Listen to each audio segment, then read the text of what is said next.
Ready? Yes. All right, thank you. Got a proclamation here with one of the outstanding former students of Kenner Discovery. So let me see if I can do this. Well, I guess I can't do it without glasses. You find that out quickly.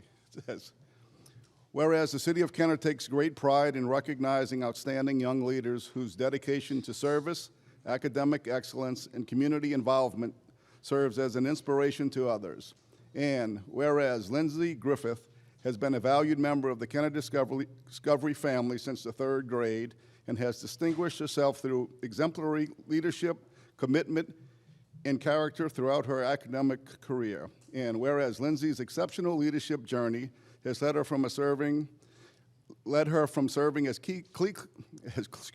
club secretary to lieutenant governor and ultimately to the prestigious position of governor of the La Miss 10 District Key Club, where she represented and guided student leaders across Louisiana, Mississippi, and Tennessee.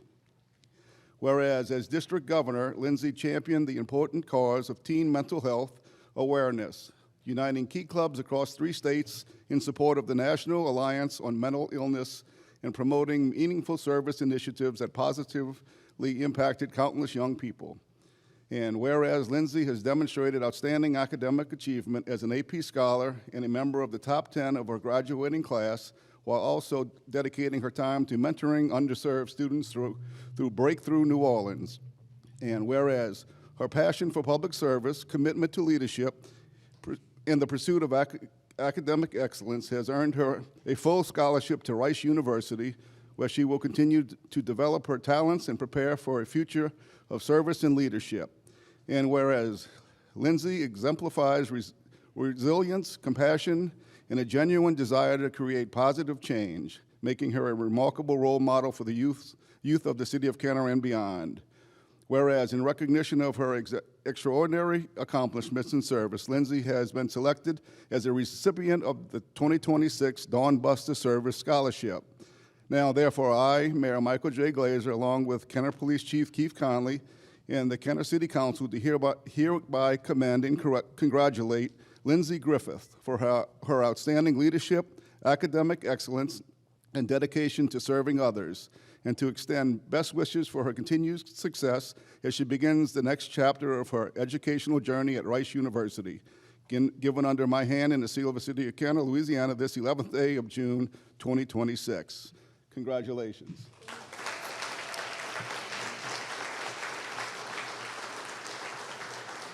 And I know she wants to say a word, but as a member of the Dawn Busters, and there's a whole bunch of Dawn Buster board of directors, Marcel here is going to, where you going, Philippines? Manila, yeah, somewhere. You know, it's to represent this whole district. She's done an outstanding job. I've gotten to know over the last few years. Mother's also a member, so if you'd like to say a few words, and after that, we can take a picture with the council. Well, let's see. Hey, good evening, everyone. It is my absolute pleasure getting to stand here today, and thank you, Mr. Mayor, as well as all the Dawn Busters and all the council people that helped make this evening possible. Thank you so much for this tremendous honor.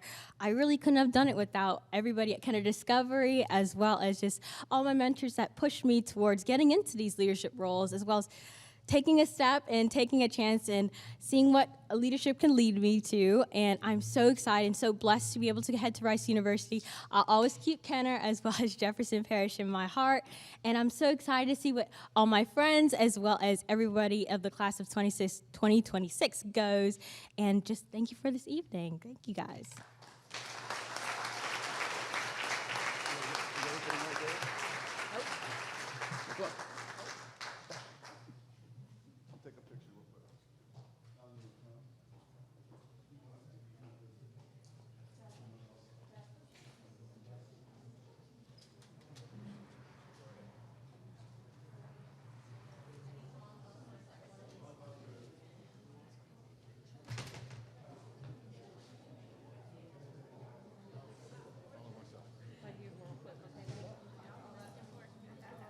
You're coming up.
I'd like to call the meeting to order. Council members, does anyone have any special intentions? Okay. I'd like to invite Pastor Mark Mitchell from New Hope Ministries up to lead us in the prayer.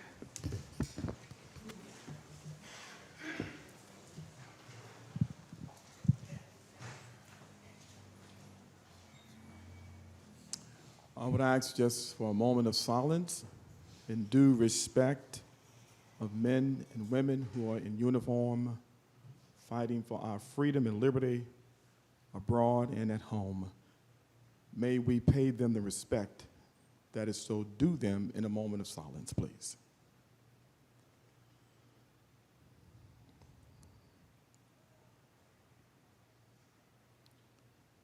Eternal Father, it is with a grateful heart we have assembled ourselves for the purpose to govern our city. We thank you for this unique opportunity that you have afforded us to be leaders of people, leaders of our district, and leaders of our city. You've told us through your word to pray for kings and presidents of nations. Certainly we will take advantage of that blessed opportunity to do so. Father, in the name of Jesus, by your Holy Spirit, we intercede on behalf of our President of these United States of America. Pray for his protection, that you lead him and guide him to govern with compassion in his heart, to govern wisely, to govern with spiritual knowledge and understanding. And then, Father, for governors of states, it is the same prayer that we humbly ask you to bless men and women who govern over states, that they would do that with great joy in their hearts. Father, that they would do it wisely, humbly, with compassion in their hearts. And then, Father, closer home in cities and municipalities all across the length and breadth of our country, we intercede on behalf of mayors and council members, particularly for our city members and the body of council members who serve their districts with joy, with happiness. And then, Father, for our mayor who serves to govern this city, may you continue to bless him, give him wisdom, give him knowledge and understanding. Father, these are dark days that we live, very challenging times that we experience. Father, help us to bring forth love, to govern, to lead with balance in our hearts, with compassion. You told us through your word, the earth is the Lord and the fullness thereof. Father, you own everything. We own nothing, but we're stewards of everything that you've given to us. And as stewards of the manifold grace of God, help us to steward over your resources, knowing that we own nothing, but we're to caretake over everything that you have placed and put in our possessions. Thank you for the gathering of voters and leaders and citizens in this place that has been marked for a place to come and to share about the city, business, what needs to be done to move Kenner forward. May we have respect in this room for each and every person, regardless of race, regardless of party affiliation, regardless of class. May we govern with oneness and unity in our hearts. Father, we love you, praise you, and as this beautiful council get underway to handle your business and your affairs, because you ordained and instituted human government for the welfare of humanity, to help people who need help along the way in life. So, Father, may you lead the hearts of all of our council members this evening.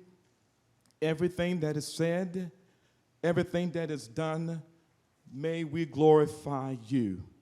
And before we close and end this prayer, it is our plea, it is our concern that you will forgive us of all of our sins. Wash our sins with your precious blood. Thank you, Father, for your eternal Son, who went to a cross in the year of AD 30 and died for our sins. Thank you for the ministry of the Holy Spirit that lives inside of every believer's heart to bring about conviction and convincing them what to do and that which is right before your eyesight. This is our plea. This is our prayer. In Jesus' name we pray. Amen and thank God.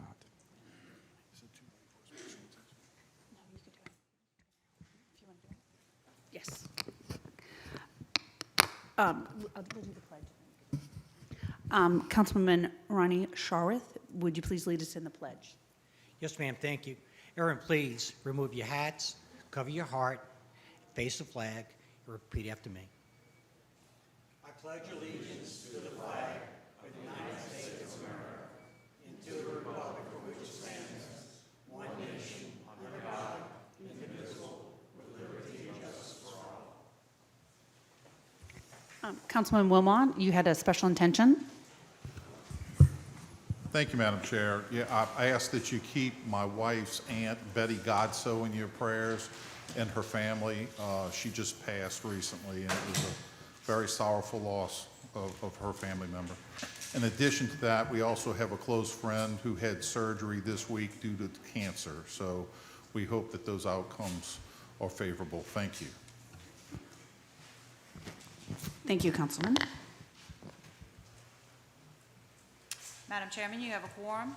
In accordance with Council Resolution Number B14550, please be advised that all cellular telephones and other devices of this nature must be deactivated or silenced throughout the council meeting. Next, we have correspondence, reports from the mayor, CAO, or department heads. Mayor Glazer. Hi, thank you.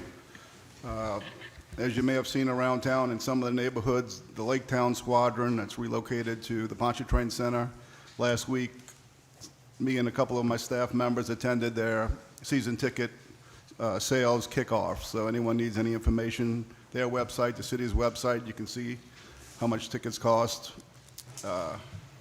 And we'd like to see a lot of people in the stands. Also, this coming Sunday, Jefferson Parish is celebrating America's 250. It's going to be, all the municipalities are participating, and it's going to be in the city of Gretna. It starts at noon for some field activities for the small kids, but the opening is at 2 p.m., followed by a parade at 3 p.m., and activities all the way through leading up to the conclusion, which is at 8:30 p.m., which is going to be a drone show over the Mississippi River. So we'll have some departments in the city of from the city of Kenner participating in the parade. And lastly, on June 9th, I received this letter from the Department of the Treasury. It says, listed below is the July 1, 2025 population estimate submitted by the LSU Ag Center, Department of Agricultural Economics and Agribusiness. They list Kenner's municipality as 66,626. So if anybody needs that, I'm sure it's on the Treasury website. It's in my office, and we can give copies to the letter to anybody that needs it. And that's it. Thanks. Thank you, Mayor Glazer. Do we have any resolutions, motions, or other items from the floor? Seeing none, under the consent agenda, I have item 1, approval of minutes, the regular council meeting of May 22nd, 2026. Item 2 is approval of alcoholic beverage permit applications. We have none. Item 3 is approval of bingo and public gathering applications. Item 3A is application number 26-017, First Baptist Church of Kenner to hold a public gathering on June 16, 2026 through June 18, 2026 from 8:30 a.m. to 3 p.m. for the purpose of a vacation Bible school at 1313 Clay Street in Kenner, Louisiana. That will conclude the consent agenda. Motion by Councilmember Sharwood, seconded by Councilmember Wilmot to approve the consent agenda. Council members in favor, say aye. Aye. Opposed, say nay. Seeing none, motion passes 7-0. Under the public appearance agenda, we have item 8, public hearings and final passage. Item 8A is a public hearing regarding summary ordinance number 14,114, an ordinance adopting the operating budget for the City of Kenner for the fiscal year beginning July 1st, 2026, and ending June 30th, 2027. Yes. Motion by Councilmember McKinney, seconded by Councilmember Lahat to open the public hearing. Council members in favor, say aye. Aye. Opposed, say nay. Seeing none, motion passes 7-0. Is there anyone in the audience wishing to address the council on this matter, the budget?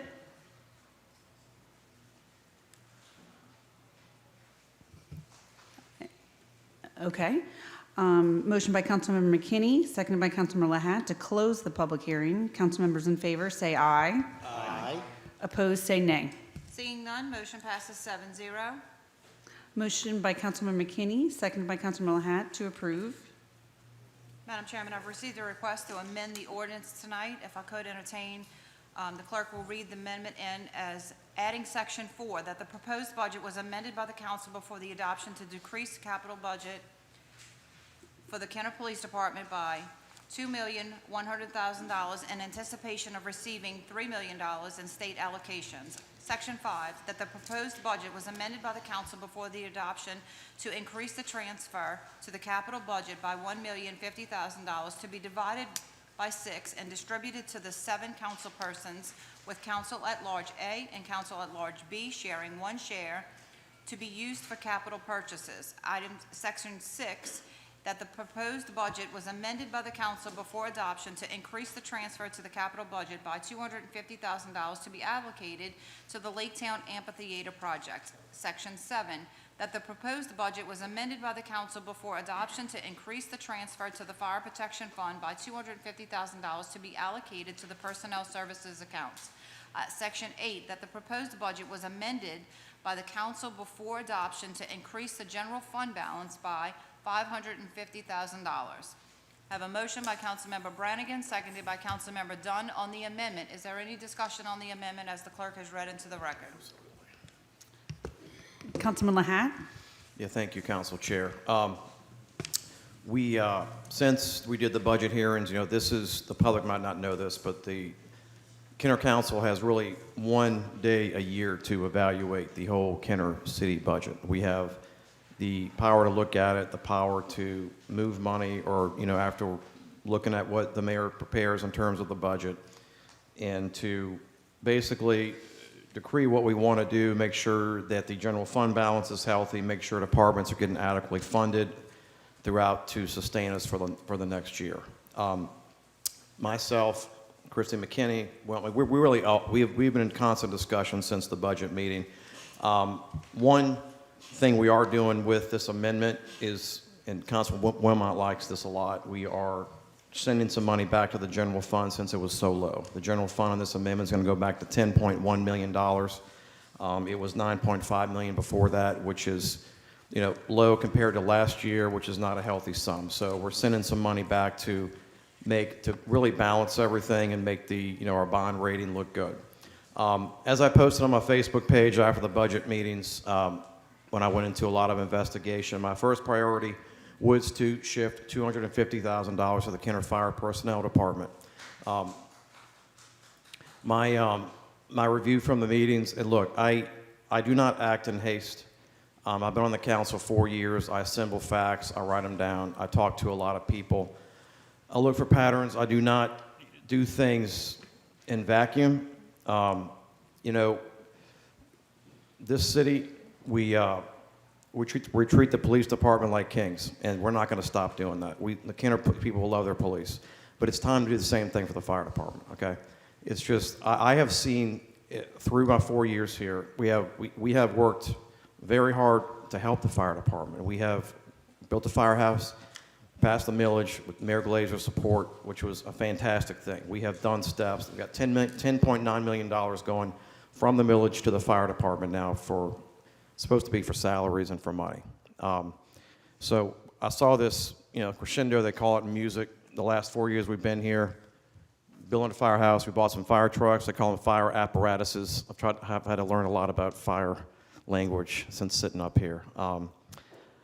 However, one thing I did investigate and notice when we implemented the pay plan pursuant to Louisiana law, there's no dispute, the people I've talked to, that the 2% cost of living increase raises was removed from guys and girls. I'm sorry, I keep saying firemen. I know we got girls on there, as I've met them. Ladies. 0 to 3 years and post 23 years were taken away. I have still not seen a reason why those raises have been in effect in Kenner. There was actually higher raises in the past I've looked at in the last 30 years that have gone beyond 2%, which can be discretionary. You don't have to do that, but you can. Those are taken away. And, you know, this is the 4th year I've been here. I'm going on my 5th year on July 1st when we get to the swearing-in ceremony. And we haven't had progress in this. There comes a point when you have to act on something. I'm choosing to act. Okay, I want the firemen to get their raises back. Okay, this is the inflation out there. You can do it towards the end. I know, but the inflation out there, the cost of living, the insurance increases for families. It is real. It is unbelievable. Homeowners insurance in our area goes up every year. Whether you live in Kenner, you know, West Bank, Jefferson, St. Tammany, it all is going up. You know, I confirm with Chief Conley, all his guys and girls got raises. That's why I asked him that multiple times at the budget hearings. But the firemen don't. And look, I know that there's an existing lawsuit, okay? There's a separate resolution going up later where I'm going to be personally involved in trying to mediate everything in the next 6 months to finally fix everything. But there's no harm, in my eyes, in putting back the 2% COLA increases. I think that is, and I confirmed it was $250 or less, give or take. We're sending the money through this amendment. I urge my colleagues to do that. I'm going to get more into my resolution for the fire department later, but I want to defer now to anybody else who wishes to. And of course, there's other parts of the amendment in terms of capital that I wanted to do to help the districts and street repairs, but you can tell my top priority was fire. So I'm going to defer to my colleagues at this point in their discussions. Thank you. Councilman Brannigan. Okay, basically, we got the budget May 1st, and we've been going over this budget for the last 6 weeks and trying to find ways to find money to be able to fund these specific things. And we were looking at all kinds of different things within the city budget. And one thing that was looked at was the capital in the city of Kenner budget. And the problem that I found with taking the capital money out was the fact that we have projects in there. When you look at like the Pump to the River project, has $150,000 this year, had $150,000 last year. I think that our cut is around $750,000. So what the city is doing, and this makes a lot of sense from the administration, is to put pieces each year to get to the number where when we have to come up with our match money, it's a situation where we have it. And if you don't have your match money in line, what happens is there's a possibility that the state or the federal government can take the project away, and then the city of Kenner goes from having a 25% share to a 100% share. So we want the money from the state or the federal government and in place so that we're only paying 25% for projects. That would have funded this, but I thought that would cause a problem. So yesterday afternoon around 3 o'clock, I found out that through the state of Louisiana, the police department had some funds coming. So around 5:30, I called Chief Conley and asked him, gave him my scenario, what I thought was right to do, and see if he would be willing to back off of some of his capital money to be able to let us fund what we need to fund because of the influx of money that he's getting from the state, in addition to other things. And I want to thank you, Chief, for stepping to the plate for us. I mean, I know that we've done a lot for the police department, and this police department is loved by every resident in the city of Kenner, and we need to keep that rolling. And we've talked about some other things too, but you stepping to the plate and helping me solve this problem without destroying our capital projects there, it's a situation that's worked really well for us to come up with this. So this is like 24 hours, 26 hours old. So after I talked to Chief Conley, I called my CFO of Finance, and so we went over some details and everything. And basically, we were able to work together and get this worked out to fund what the council needs to fund and wants to fund and make things happen through the city of Kenner. When you look at these things, the money that goes to a capital account for a council person, basically, you know, I'm a District 4 councilman right now. I spend a lot of money splitting things with other council people, with the Public Works Department.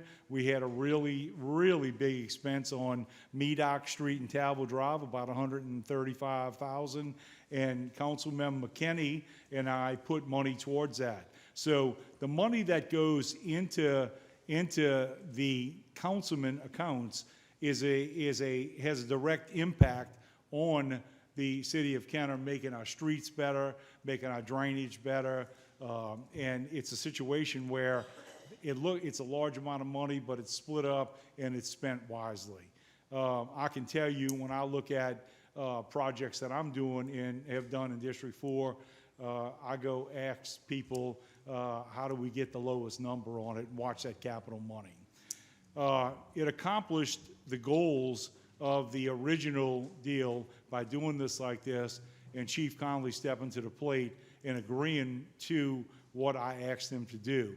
And I just want to say I think every council member up here needs to thank him for that. That's where this came from. That's how it got done. And it takes care of a lot of issues. And Chief, I just want to thank you, man. Appreciate it. If you got anything you want to say? No, look, I think we all have the city's interests at heart, and we all have to work collectively to pull that wagon together. So I'm happy to step up, just so the public knows that we worked very hard this legislative session for appropriation money, and you know, it hadn't been signed by the governor yet. So as we sat here through budget hearings, I speculated that we were going to get it. So anything I can do to help this council, who's always been there for us in the administration, I'm willing to do it. I think it's a great move, and I'm confident the governor will sign off on the House bill that allows appropriations. So I'm just happy to be able to help. And Chief, thank you for being in Baton Rouge. I know our administration goes to Baton Rouge a lot.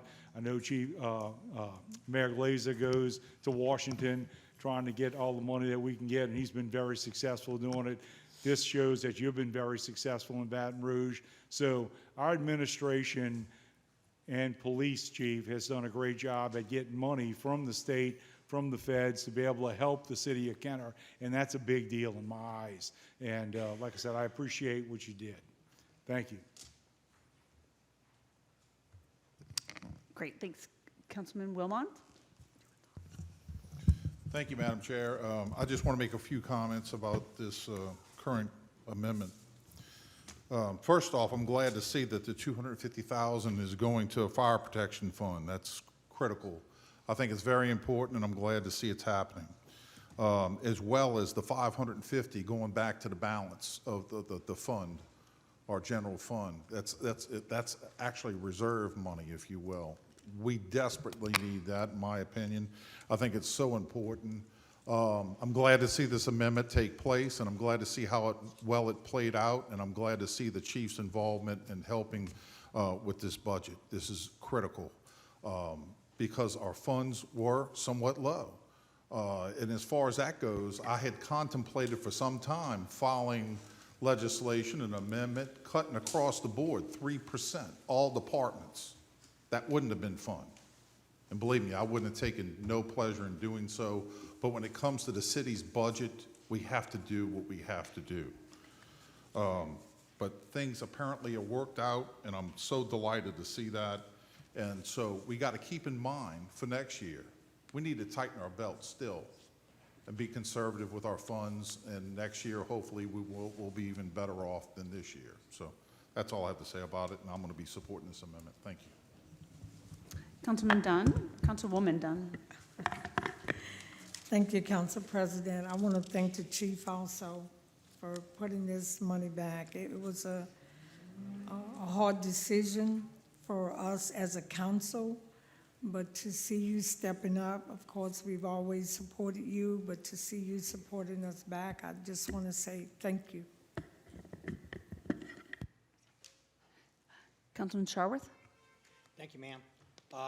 Again, Chief, thank you, and KPD and all the members of the police department. I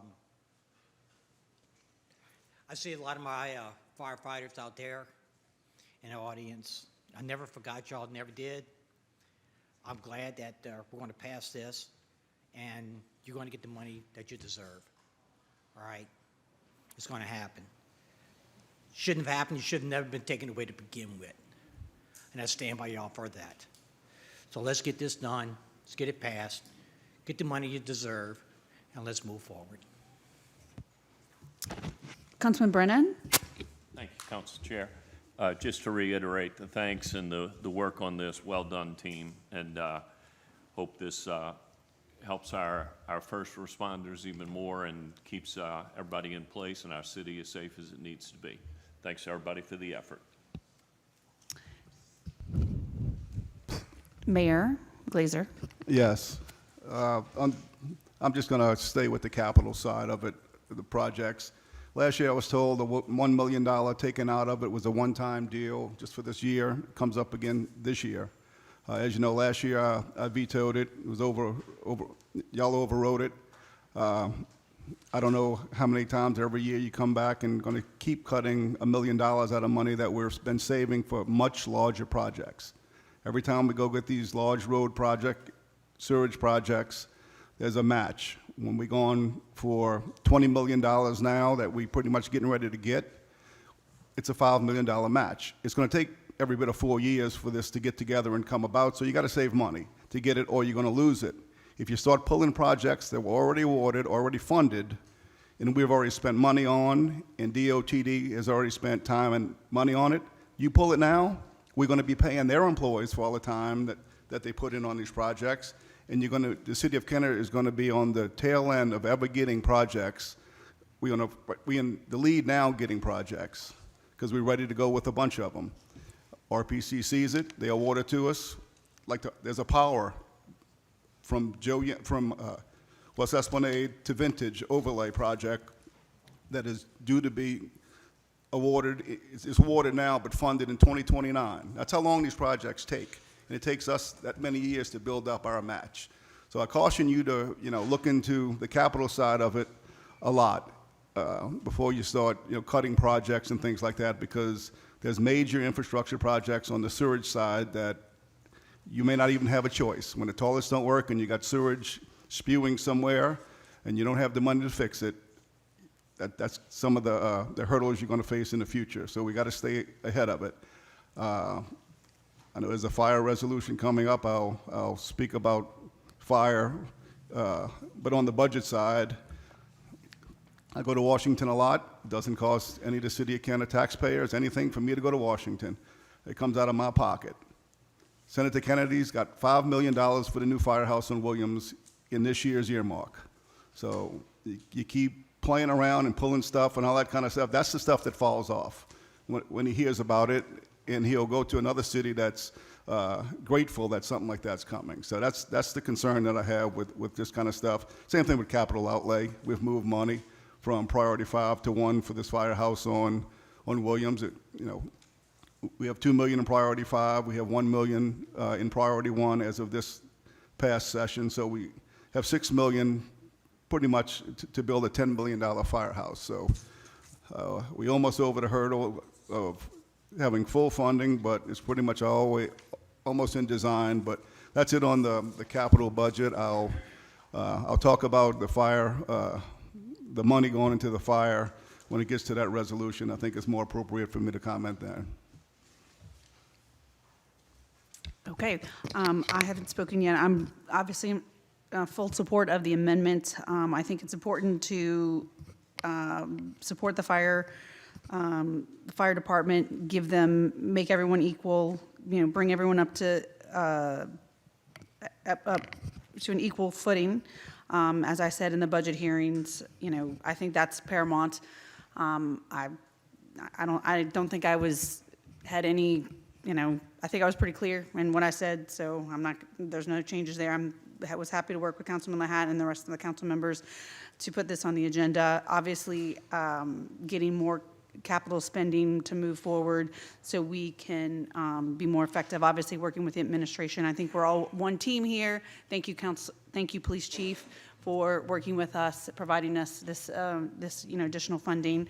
I do, as a person who is working in financials, I think it's really important to focus on the fund balance, make sure that we have adequate support. I think that's great that we're increasing that. And then, of course, the funding toward the amphitheater. I think that's great that we have some type of ownership. It's in Kenner, so us contributing to it is important. Fully in support of this, and I'm happy that we have come to a good resolution moving forward. I think this is a first step. Obviously, there's a lot more to be done in terms with regard to the fire department and meeting the needs and improving the culture of the fire department, but this is the first step, and I think that us working together is really important in moving that forward. So I think, unless anyone else has any questions, we can go to a vote. Unless anyone from the public has any comments. Councilman, Mr. Teft. Greg Taft, District 5. First of all I want to say is thank you for coming together and finding the funding and doing what's right. Because we really did it wrong last year, but now we're correcting it, and that's the main thing.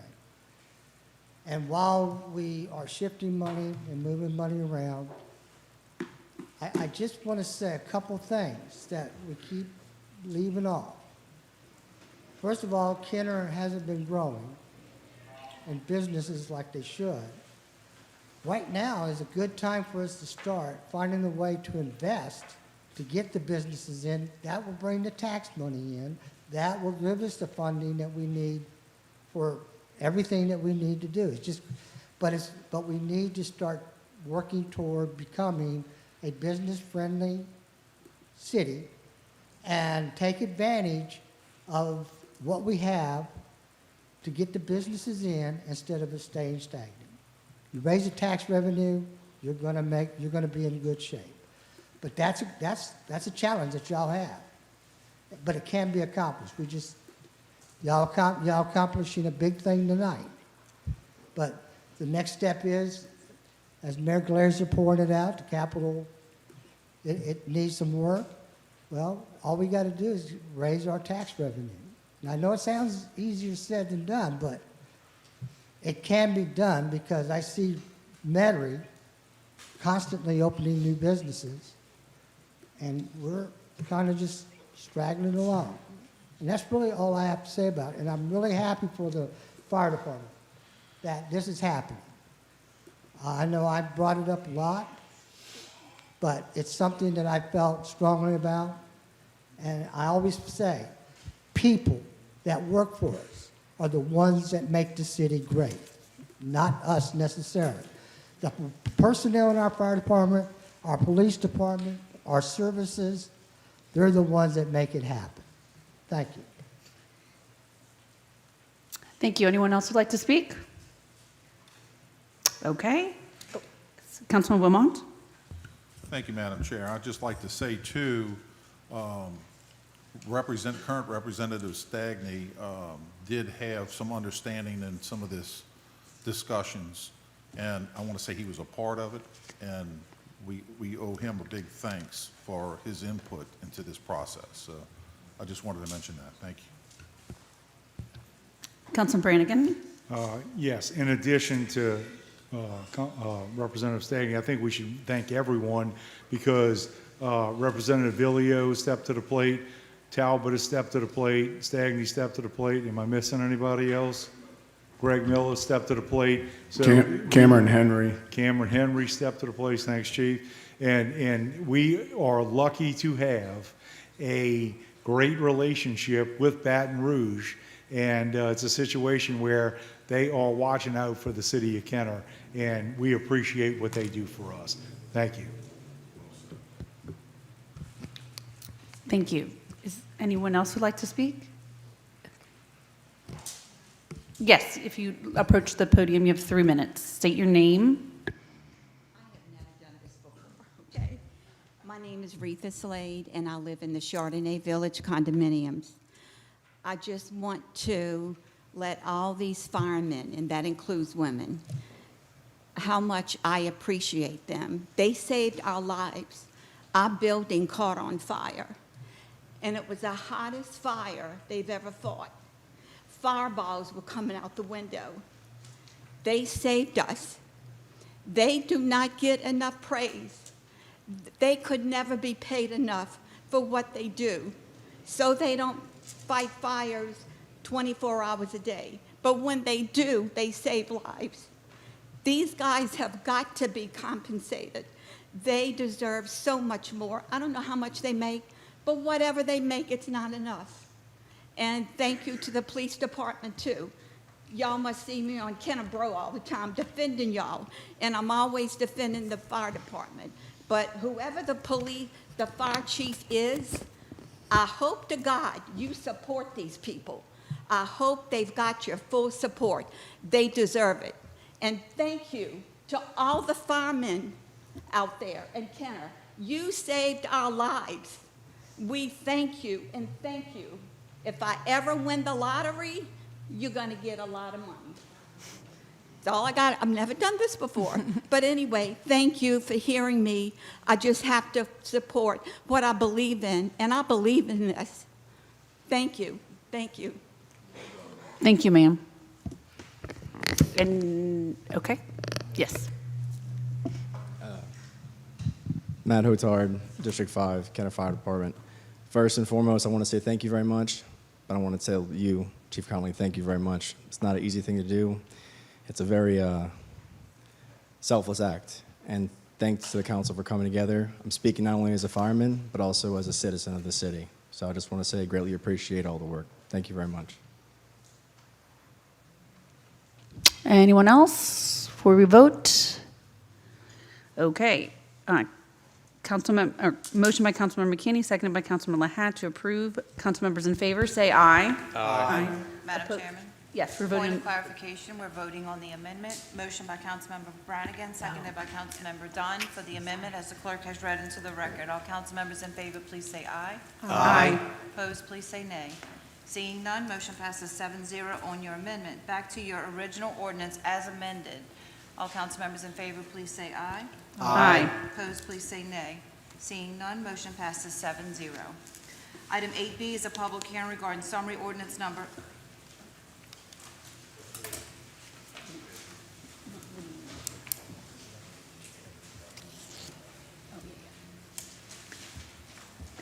Councilman Wilmot?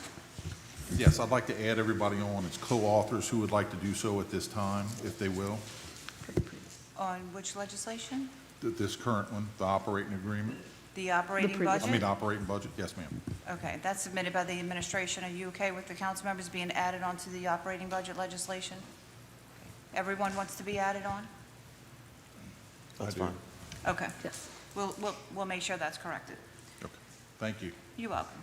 Item 8B is a public hearing regarding summary ordinance number 14,127, an ordinance adopting the capital budget for the city of Kenner for the fiscal year beginning July 1st, 2026 and ending June 30th, 2027. Motion by Councilmember McKinney, seconded by Councilmember Lahat to open the public hearing. Council members in favor, say aye. Aye. Opposed, say nay. Seeing none, motion passes 7-0. Is there anyone in the audience wishing to address the council on this matter?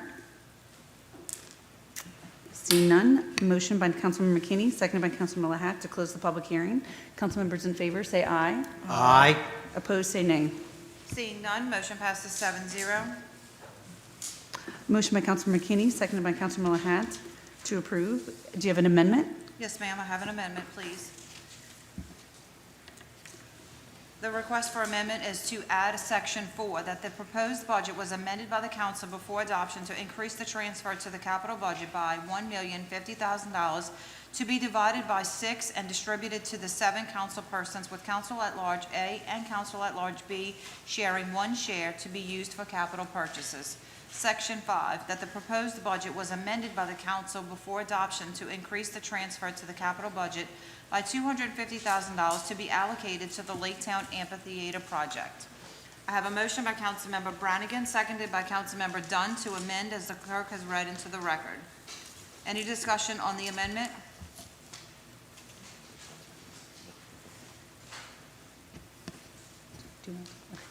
Seeing none, all council members in favor, please say aye. Aye. Opposed, please say nay. Seeing none, motion passes 7-0 to amend. Back to your original ordinance as amended, as the clerk has read into the record. All council members in favor, please say aye. Aye. Opposed, please say nay. Seeing none, motion passes 7-0. Item 8C is a public hearing regarding summary ordinance number 14,156. An ordinance authorizing a public hearing and approving the proposed fiscal year 2026 annual action plan of the Community Development Block Grant Program and the Home Investment Partnership Program Grant for the Community Development Department. Motion by Councilmember Wilmot, seconded by Councilmember Dunn, to open the public hearing. Councilmembers in favor say aye. Aye. Opposed, say nay. Seeing none, motion passes 7-0. Is there anyone in the audience wishing to address the council on this matter? Yes, Good ma'am. evening, DeWan Jones, Director of Community Development. This is seeking approval of our annual allocation from HUD. This is for our 2026 allocation. The amount is $519,022, so we can continue our programs to the public. Asking you all approval. Any questions? Councilmember Dunn, do you have any questions? No. Oh, okay. Councilmember Shower. Dwan, Ms. Jones, thank you so much for all your hard work. I know you, Ms. Shaw's been out there getting everything and anything you can for us, and you don't know how much we appreciate it. Thank you. Thank you. Thank you. Motion by Councilmember Wilmot, seconded by Councilmember Dunn, to close the public hearing. Council members in favor say aye. Aye. Opposed, say nay. Seeing none, motion passes 7-0. The motion by Councilmember Wilmot, seconded by Councilmember Dunn to approve. Council members in favor say aye. Aye. Opposed, say nay. Seeing none, motion passes 7-0. Item 9 is ordinances for the sale, transfer, purchase, transfer, lease, and/or alienation of a movable property. We have none. Item 10 is opening of bids. We have none. Item 11 is reclassification of zoning for final passage. We have none. Item 12 is other ordinances for final passage. We have none. Item 13 is resolutions and motions by council members. Item 13A is a resolution selecting the New Orleans Advocate as the official journal for the city of Kenner for the fiscal year 2026 to 2027. Motion by Councilmember Wilmot, seconded by Councilmember Brennan. Is there anyone wishing to speak on this item? Council members in favor say aye. Aye. Opposed, say nay. Seeing none, motion passes 7-0.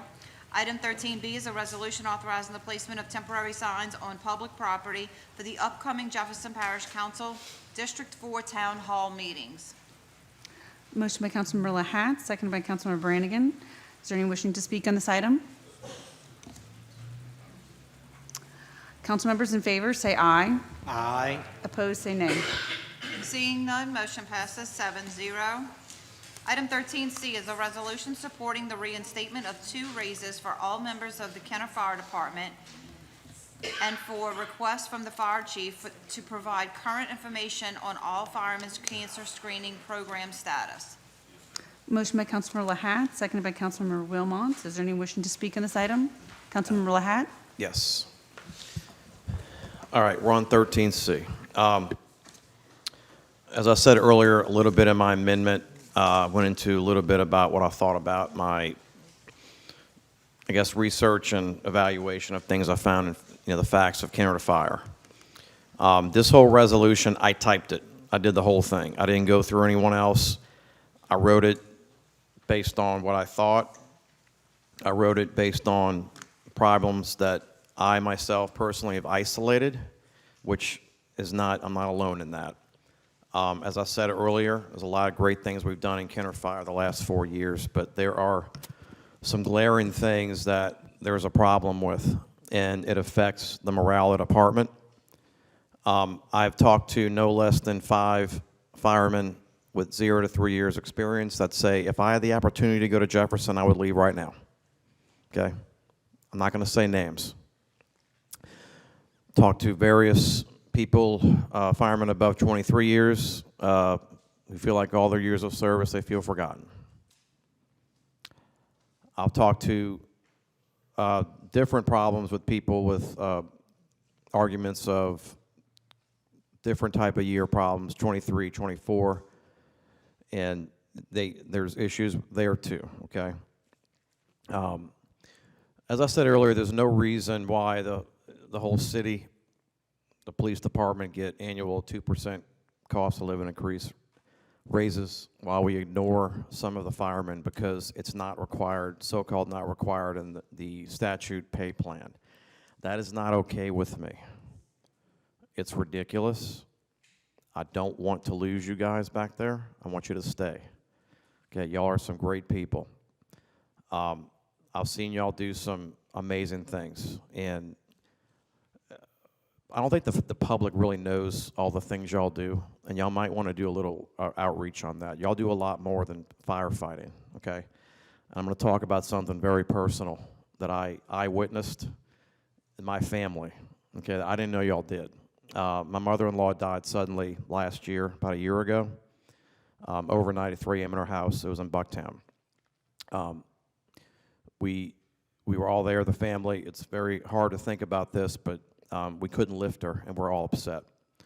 The coroner's office called the fire department, okay? 8 guys from JP showed up, and it's very, very emotional for me to think about that, but I had no idea y'all did that.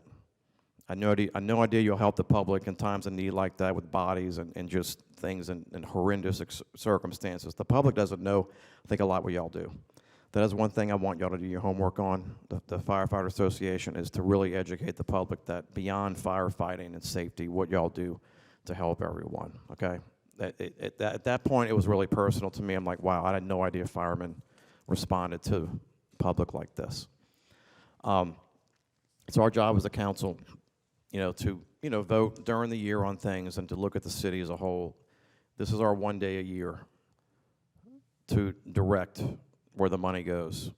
And I don't do this in a vacuum. And this is a resolution, okay? It's a resolution that comes from my heart. I wrote the whole thing. I've talked to all my colleagues about this, and I hope they join me in it, okay? Because I'm one of 7 up here. And it requires in the re-implementation of the 2% raises, okay? We're sending the money over for that. I want those back in.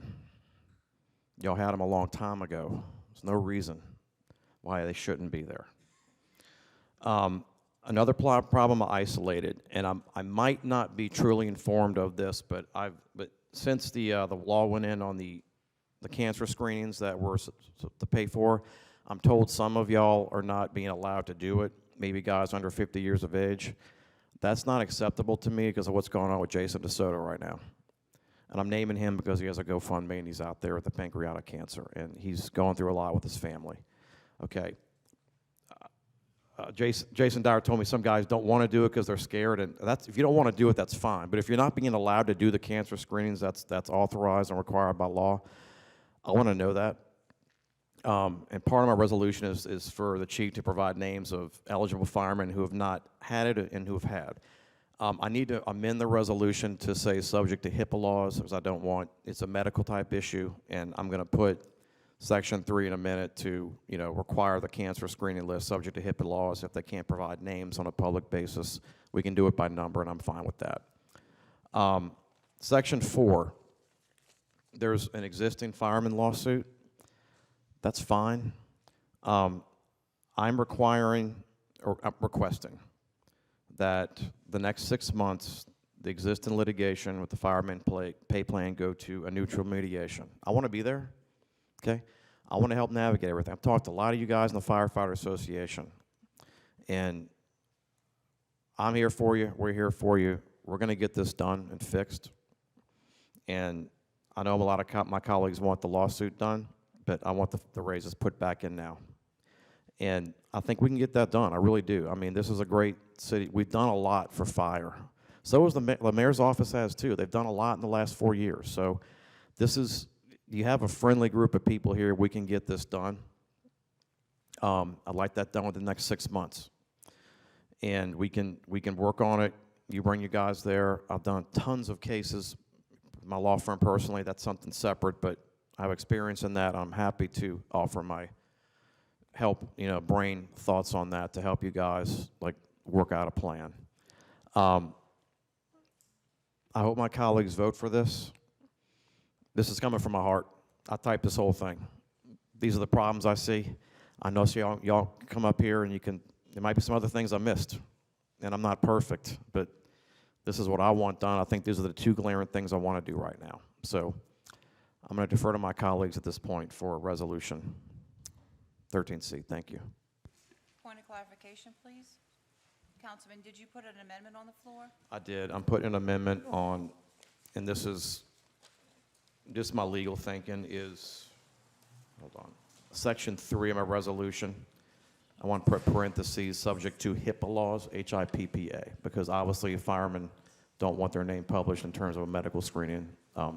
That's mandated by law. So I just want to, if they want to provide the number of firemen who've had the screening versus not, or who want it and are not provided, that's fine too. So parentheses, subject to HIPAA laws, close parentheses. I have a motion by Councilmember Lahat, seconded by Councilmember Sharwood on the amendment as read into the record. All council members in favor of the amendment, or is there any discussion on the amendment? I don't think so. All council members in favor of the amendment, please say aye. Aye. Opposed, please say nay. Seeing none, motion passes 7-0 to amend. Back to your original discussion. Defer to colleagues at this point or public, please. Let me just request, if you want to speak, please press your button so I can know. Councilman Brannigan. Okay. As I said 3 weeks ago at the council meeting, I'm in favor of the percentage, the 2% raises going in for the firemen years 1, 2, and 3, and for the firemen years 24 plus when it ends under the state statute. I believe that since this is part of the lawsuit that we have with other pieces to this puzzle, I believe that we should have the lawsuit with all of the pieces of the puzzle settled before we reinstitute and put the 2% back in. I believe that by putting the $250,000 in place so that the money is there, so we don't have to worry about that when the lawsuit is finished, it would be immediate. And it's a situation where this has been going on for 3 years. Summer of 2023, this lawsuit was filed. I know that the administration has requested meetings to find out where the pay plan is messed up. That has not been done.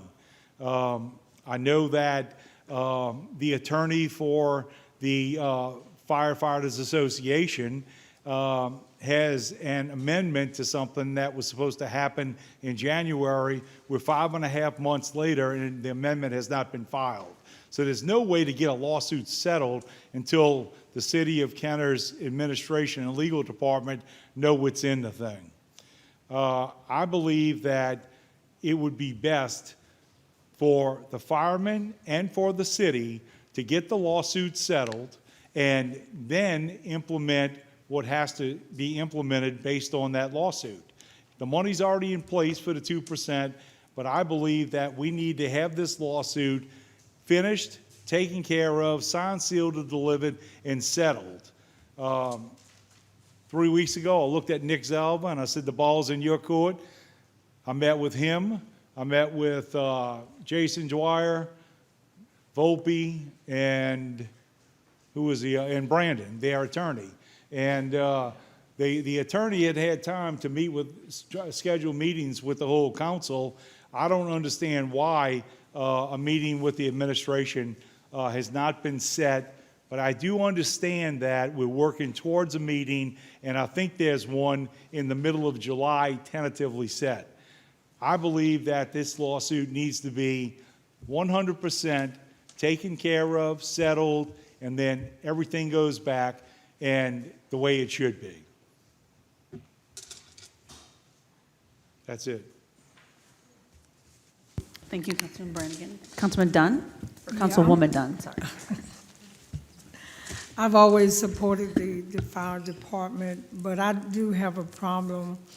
The money will be there. We've already passed a resolution on that money that cannot be touched for the firemen. But I don't know of any lawsuit that you can go in and settle a piece or do a piece without the whole lawsuit. Now, I'm not an attorney, but I do have common sense. And so for that reason, hopefully that the attorneys will get together and go ahead so we can settle this whole lawsuit. Because if we do just a piece of it, we can null the whole lawsuit. So I have to agree with Councilman Brennan that we need to go in, have those attorneys sit down, talk about this lawsuit, and settle the whole thing once and for all. The monies will not be lost, and I will say this to the firemen, because the monies has been appropriated tonight, and we cannot fool with that money. But this lawsuit has to be settled, and we just can't go in and piece a lawsuit. I'm not an attorney, but that's just common sense. Thank you.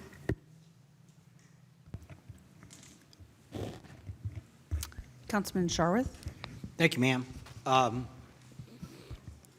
understand, Council Brannigan, Ms. Dunn, that lawsuits have to be settled first. Somebody has to show good faith. As a fireman from the Kenner Fire Department, I received my 2% over all the years for every year I was on the Kenner Fire Department.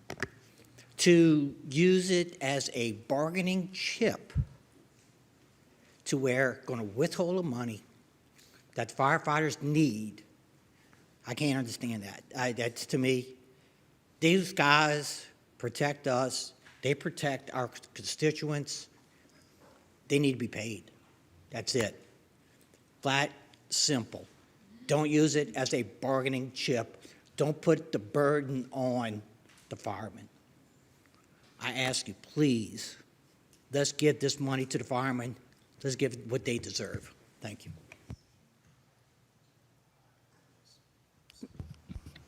Councilman Brennan? Thank you. I'd like to defer this or just pass this request over to the legal department to see if there are any comments, anything that we need to consider with the lawsuit, with what's pending, and just your comments from a legal standpoint would be appreciated. I'm not actually handling this lawsuit. It's handled by outside counsel, Blue Williams, which is Craig Watson. We do have a meeting date set in July. After going back and forth from both sides, it is the summer. There's been, scheduling issues.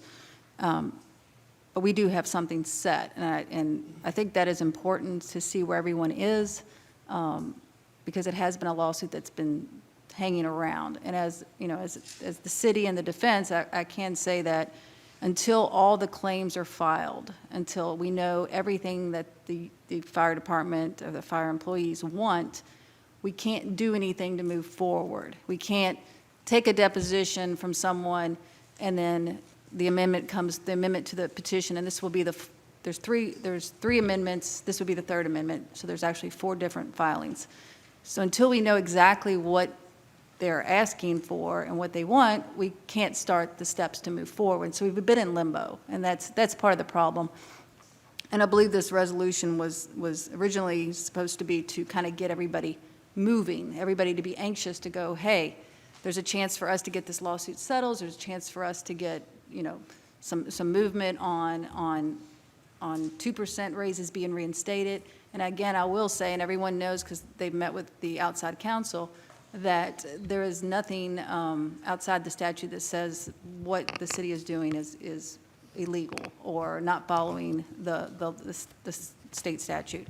And part of the lawsuit that we're in is that we're not following the state statute, and we've tried to fix that by creating the uniform pay plan. And as everyone knows, after meeting with outside counsel, the uniform pay plan is very difficult and it's very hard to keep in place. And so it's not just instituting a 2% across the board, because then it throws off the pay plan, the equal pay for equal work, and all of those other issues. So the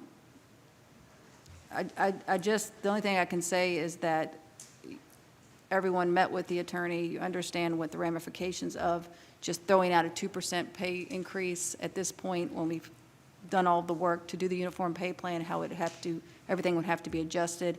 I know you all think it's $250,000, but it's actually more than that. The numbers have come in. And I mean, this is, of course, your all's call. It's a resolution. It's a motion to support it. So at this point, we just see what happens, and hopefully we can get it settled. That's our hope. We've been hoping for that for a very long time. And as Councilman Brannigan said, there have been discussions from the fire department or fire service legal department saying that more things were going to be sent over, and just the final every bit of paperwork that's needed has not been received. Correct. It's All based their claims, you didn't, hey, City of Kenner, hey, council, whoever they're naming in the lawsuit, we don't know all their claims against us. They sent over something in January. The attorney sent them to our attorney and said, hey, we're looking to file this. Are you okay with that? We're going to file it without having to file a new lawsuit or whatever. That's procedure. And our attorney said, sure, file it. It'll be amended and added to the claim. And it hasn't been done. And that's kind of what's had us stuck in limbo. It's not because we're dragging our feet. We don't want to drag our feet. So if we can get some things moving, and I feel like July is going to be a good time to get that done. I think that actually gets people to the table that know. And from that process, we could look at doing some mediation, getting an outside mediator to meet with us, both sides. And which is always a good thing, because that gets somebody who is separate and apart from the whole situation to say,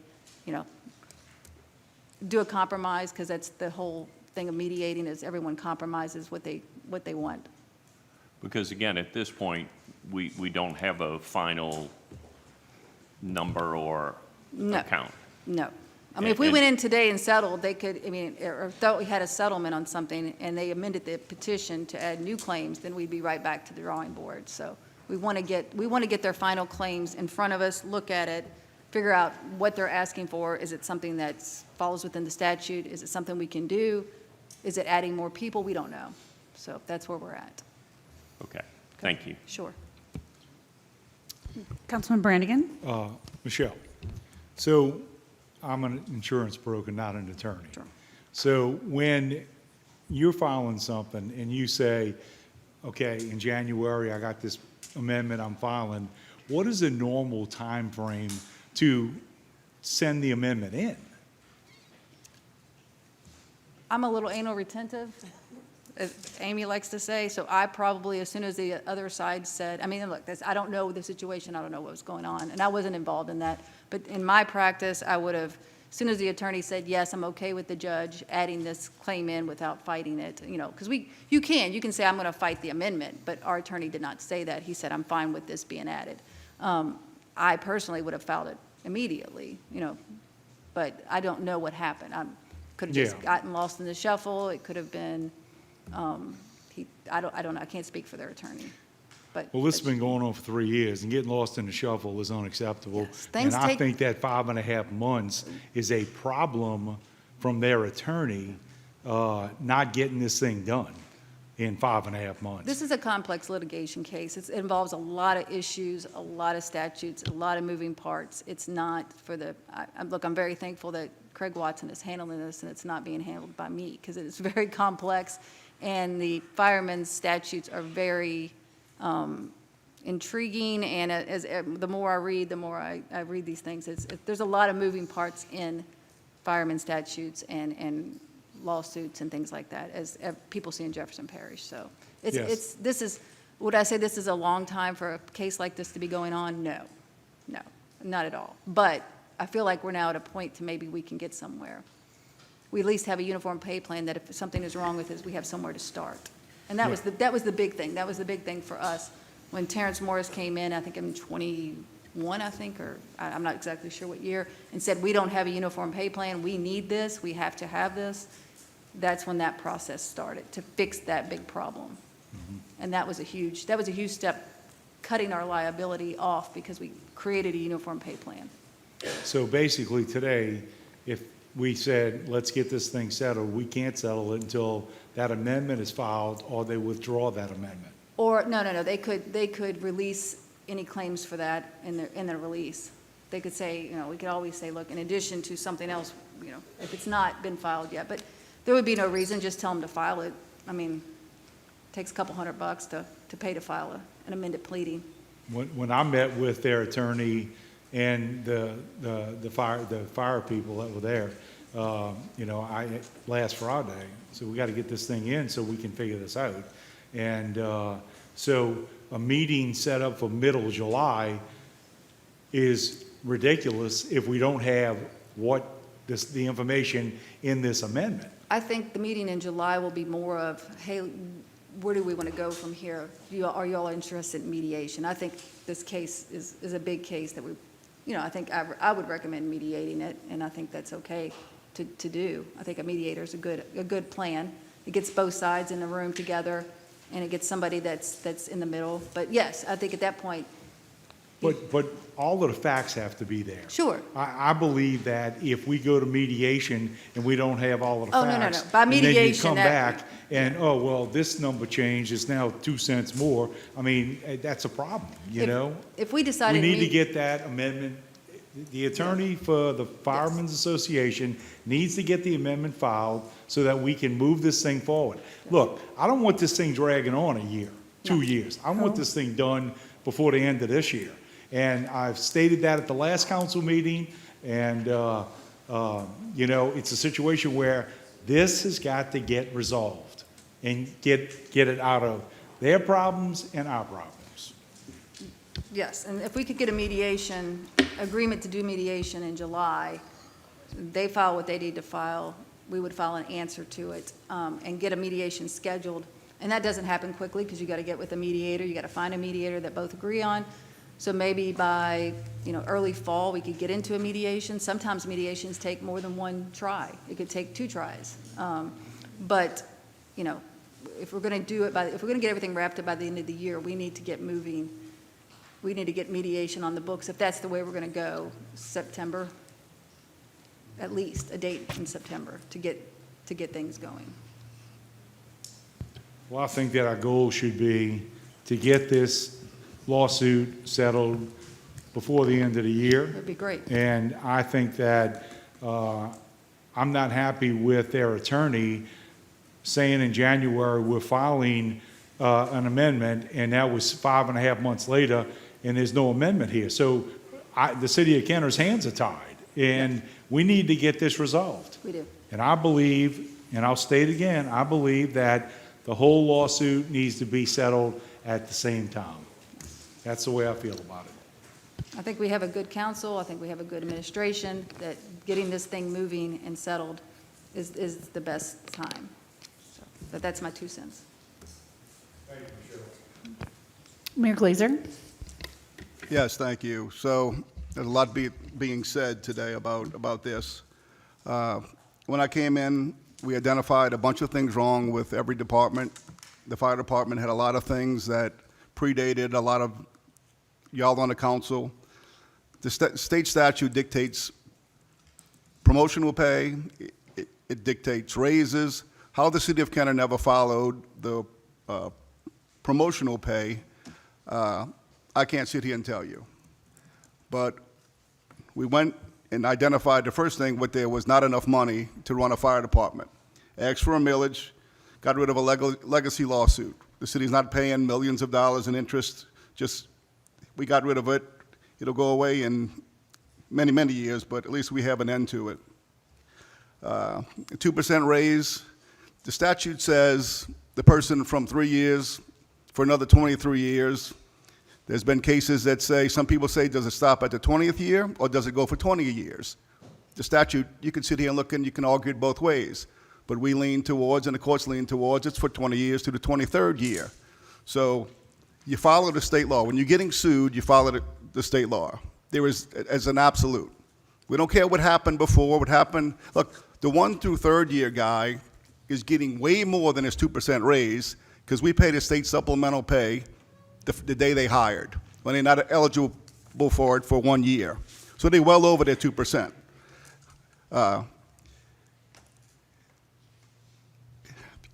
It's kind of crazy. Y'all are legislative body, y'all can say, yeah, we're going to move the money, we're going to give the money there.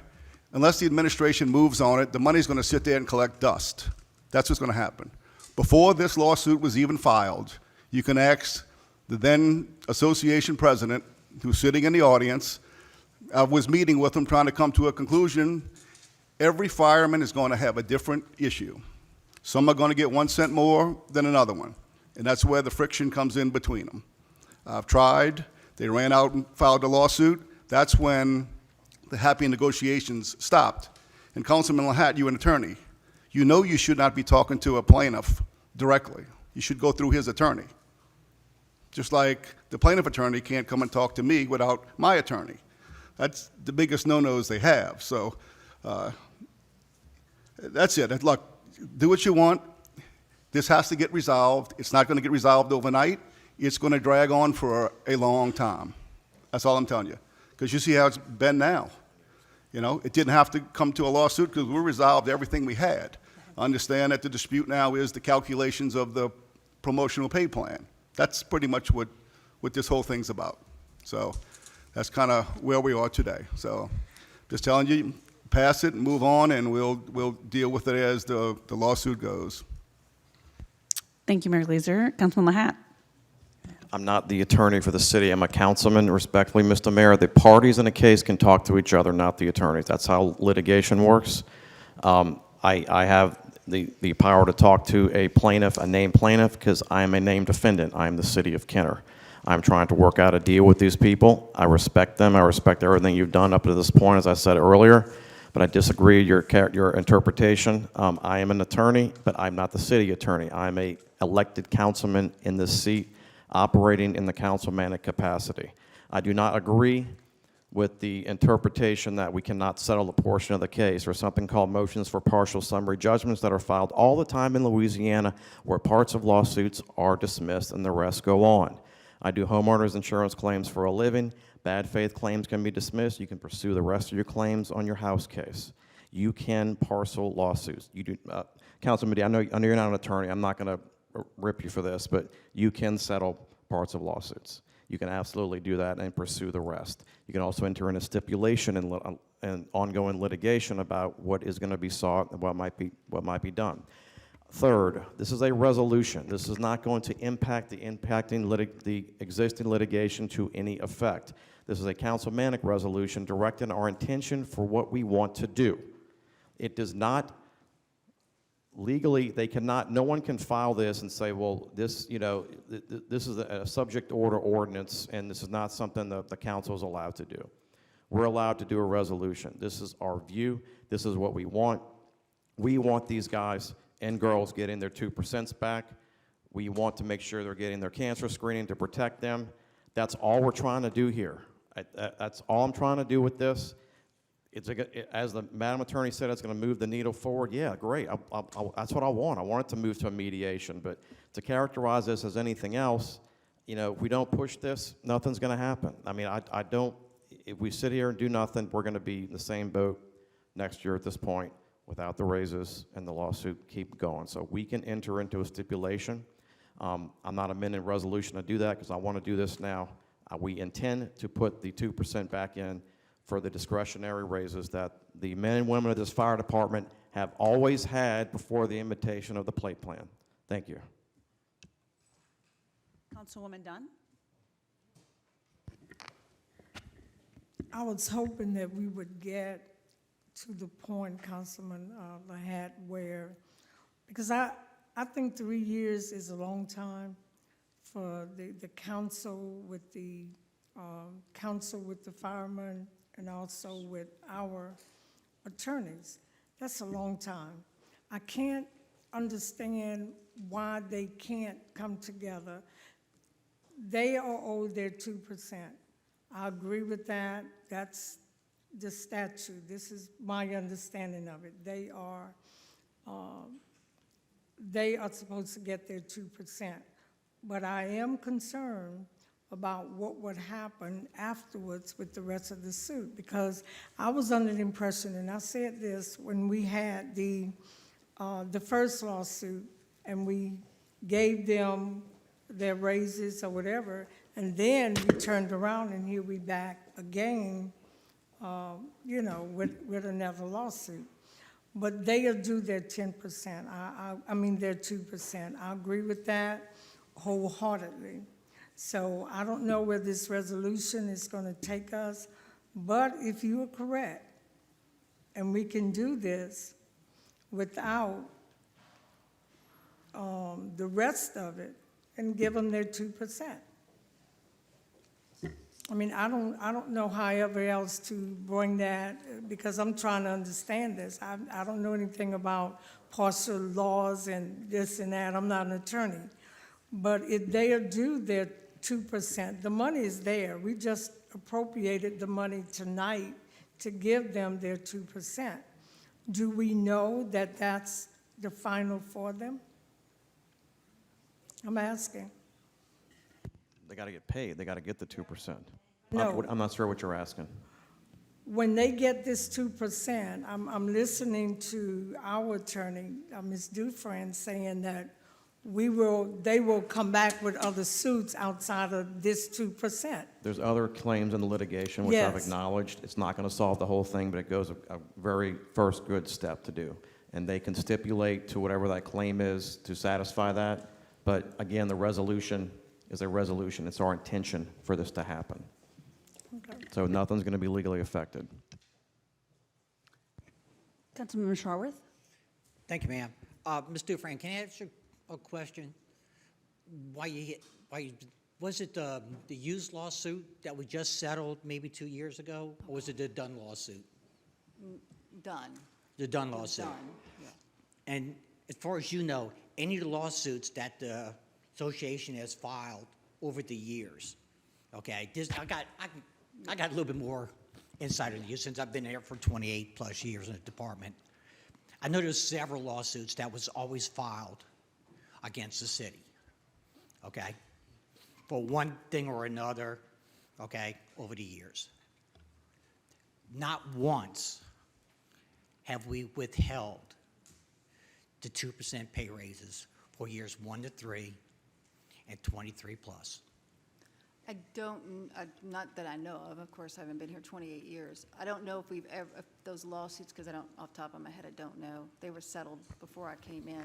I don't know if we've ever been sued for not following the statute. So this lawsuit's a little more particular, I think, in that respect, maybe. And again, I'm not handling the lawsuit. This is just my reading of it, is that we were sued saying, Kenner is in violation because you're not following the state statute that says we have to have a uniform pay plan, that you have to give us equal pay for equal work. If you're here at 25 years and the next guy sitting with you is 25 years and you're both captains doing the same job, but because the pay plan has flexed over the years, the 2% one year, 3% another, 7% one year has changed, but you're doing the same job, but you're not making the same pay, that's illegal. Oh, Okay, trust that me. violates the state statute. So that's what I'm saying. So that's why this is very peculiar in this instance, because it is you need to follow the state statute. And one of the things that the state statute, the same state statute up here, and when you read the state statute, has a subpart that says firefighters should get paid 2%, starting year 3, no pay above this, and that's in the same statute. So it's a very peculiar situation because that's the suit. I mean, and there's other things in there the city supplemental pay claim that we're supposed to pay that forever, even though state supplemental pay kicks in. There's a lot of different things that are in this lawsuit, and I can't really tell you what the past ones have said or not. Oh, look, I agree. That's okay? why you go to mediation, and that's why you sit at the table and you try to negotiate out, well, I think you're right on this, I think you're wrong on that. That's just how it is. Oh, I agree. that's There all I was can no tell you. rhyme or reason No. for But I our don't, pay I raises. can't get into all the specifics that back years this, ago. of this case because it's in litigation, so. Right. I just wish this, if we go back, if we pay them anything right now, okay, would it offset the lawsuit if we lost the lawsuit? I can't answer that. You don't- I so know. we That's- don't know that's that just- yeah, that's an outside counsel We just question. don't know. Yeah, I don't know. So No, there's I no don't know. reason why we really can't, except for the fact that you don't have a formula in order to pay them the 2%. So I think there that would be I think there would be an effect on the current uniform pay plan, that it would throw those numbers off again. So I don't know how that would affect it. I think right now if you use the uniform pay plan and just start at year 1, or actually year 2, because the city gives it the first year, and just get the 2% off of that, I don't see why that would be an issue. And then, again, this is beyond our years, we can't look into a crystal ball and figure out what's going to happen over the years. And I totally understand that, but there's no reason why we appropriated the money's there. We can give them something we can give them now to help the families in this world that we're in right now with inflation going crazy like it is. So I still think that we shouldn't be using this as a bargaining tool, that we should come up with some type of pay, even go back to 3 years ago, before we withheld it, and just give them 2% off of some figure. Their current figure, whatever they make right now, we can do it just 2% like that. I don't see a problem with it, because we got to get the firemen the money. Some kind of way, we got to do it. We have to support these men, and we have to show them that we support these guys. So, I'm sorry. Thank you, Councilman Schwartz. Councilman Brannigan, I'm going to speak and then you can speak. I'm going to speak and then you can speak. So I guess I am in support of this resolution because I think that it's really important that we put the funding forth and go forward and move forward. I mean, it's a resolution, as Councilman Lahat said. The mayor can choose to act or not act, but I also just want to point out in all of these discussions that there's a lot of talk about the pay plan, and firemen is the minimum salary, and then engineers and lieutenants and captains, they all have to have their minimum salary is in relation to the fireman's salary. So if we don't give this 2% salary or increase, and every other year that we don't do this, we're actually violating. We're increasing it, and their pay is we're violating the pay plan basically if we don't give this.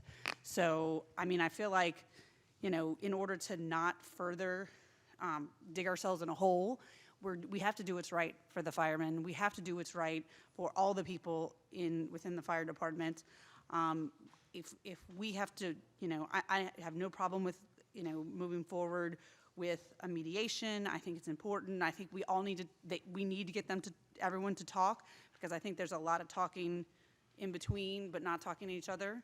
And just moving forward, the screen. I think obviously the screening is really important. We just need to do something in order to move forward. I know that we're working with the administration. I think we're all on the same page, and I think that this is just a resolution to say that we want to continue to move forward, and that we as a council want to do what's right by the fire department and really by the citizens of Kenner, because the fire department is the one to keep us safe, from fires, medical issues, or anything like that. So I'm going to call on Councilman Brannigan, and I'm going to ask people in the audience to make any comments. they'll have 3 minutes, and then we can vote on this. Councilman Brannigan. Okay. Ms. Dufresne, in your comments just now, you said that this lawsuit was brought on to follow the state statute. Correct. That's correct. Correct. And we're following the state statute, Yes. okay? Because section, and this was given to me by the fire department, on page 2, section B, in August 1st of 1962 is when the percentages were set up. So this is not something that's just happened. So if we're being sued to follow the state statute, you can't pick and choose what paragraph you want to follow and which one you don't want to follow. I mean, that doesn't make sense to me. I mean, am I off? No, and that's what we're trying to say. This is why this is a peculiar case, because it does involve the state statute and the claim that we didn't follow the state statute by having a uniform pay plan. And that's why when Terrence is the one who actually caught that and came in and said, you know, we need a uniform pay plan. We shouldn't be doing it this way. We need to do it that way. And it's not as easy as just snapping your fingers and doing some math. You have people that have been here for a long time, and people have gotten different raises, and then they had the past where they got, where they took some classes or got some certification raises, so everybody was off the charts. So when they did the uniform pay plan, from what I understand, I wasn't involved in that, but there were some people that had the exact same amount of time on the job, the same type of job, the same, again, equal pay for equal work, but they were $5,000 or $6,000 apart. So they had to close that gap and raise people significant amounts of money. And that's why, you know, we're trying to figure out with the pay plan, the 2%, changing things, it just makes things different and hard. So that's why we need to sit down and try to work it out. That's all I can say. Yeah, and, I mean, I think that if whoever filed the lawsuit to follow the state statute shot themselves in the foot, obviously, in this situation. And, you know, it's a situation where, I mean, look, I want it fixed. I want the guys 1 to 3 and 23 plus, whatever that deal is. I want them to get their 2% because that's what we've always done. But if you're suing us to follow the state statute, but you don't want to follow, oh, let's not do this paragraph, we want to follow this one, that's not right. And that's the way I feel about it. I think that the bottom line is I want the firemen to get their 2% for all the time that they work for the city of Kenner, but I want the lawsuit taken care of, all of the lawsuit taken care of before anything changes.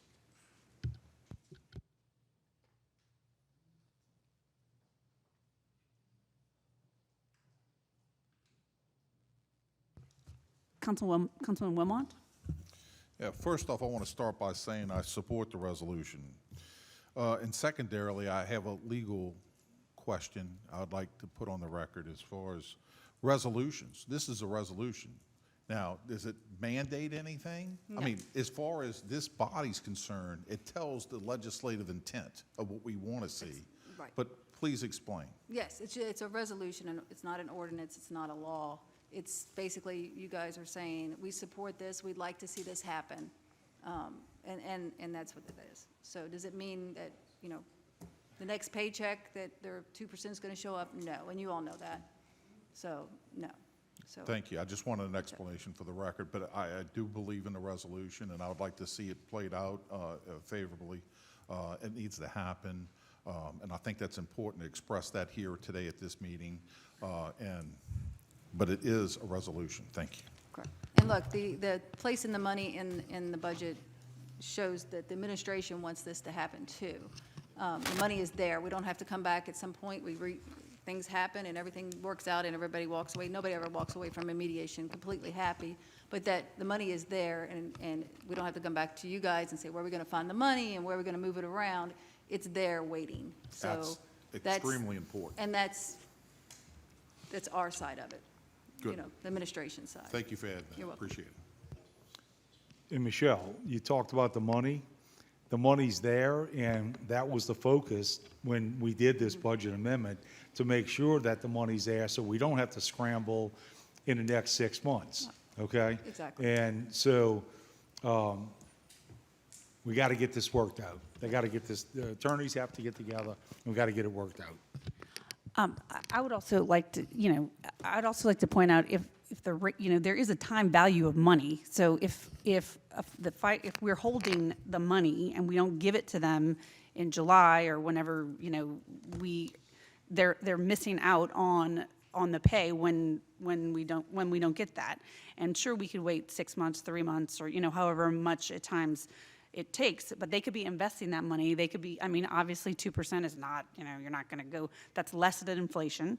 But I feel like putting it in the hands of the people who need it sooner, especially as a good faith, is something that's really important. That's why I'm supporting it. I think that the sooner we can get this in place in the hands of the firemen and firewomen, and firefighters, I think that it's going to make a huge difference. It's going to create a culture improvement, and also, moving forward, I think we can just move forward. I do understand that obviously having the money allocated is the first step, but just encouraging them to move forward is also important to me. Does anyone want from the gallery, would they like to speak on this? You have 3 minutes, and then we can vote. May I make a comment, please? Oh, yes. I'll- If you guys can line up while Councilman Brennan is speaking, and then, okay. Okay. Yes, Mr. Hotard? I don't mind. Are you sure? Okay. Matt Hotard, District 5. First thing I want to talk about is what Councilman said about the cancer screenings. There is some truth to that. Myself, I was injured in an accident right before Christmas, and I was just fortunate enough to just come back to work. I was told by my assistant chief that I would not be getting the cancer screening if my age group was called, because that was a rule that Chief Morris put into place. Being that I'm back, I reached out to those who are 50 and over who have been tested already, and there is a gentleman that I know of who is out that was passed over for the cancer screening, and I would like to know why. To you, Mr. Brannigan, and maybe to everyone to help clear some of this up. The way my name was on the lawsuit, I was the president of the association when the lawsuit was filed. This lawsuit was supposed to be, if our association would have had its way, filed during the Zahn administration. We held that off, knowing a new mayor was coming, knowing that there was change that was coming. There was a certain point, oddly enough, funnily enough, that the mayor asked the chief to do something, he did not do it, the body voted on it, and we had to present it. This was presented before you guys voted on us to go get a millage. We went out and got a millage, we worked together, which was amazing. And then, yes, there was a meeting, and then after that meeting, talk stopped.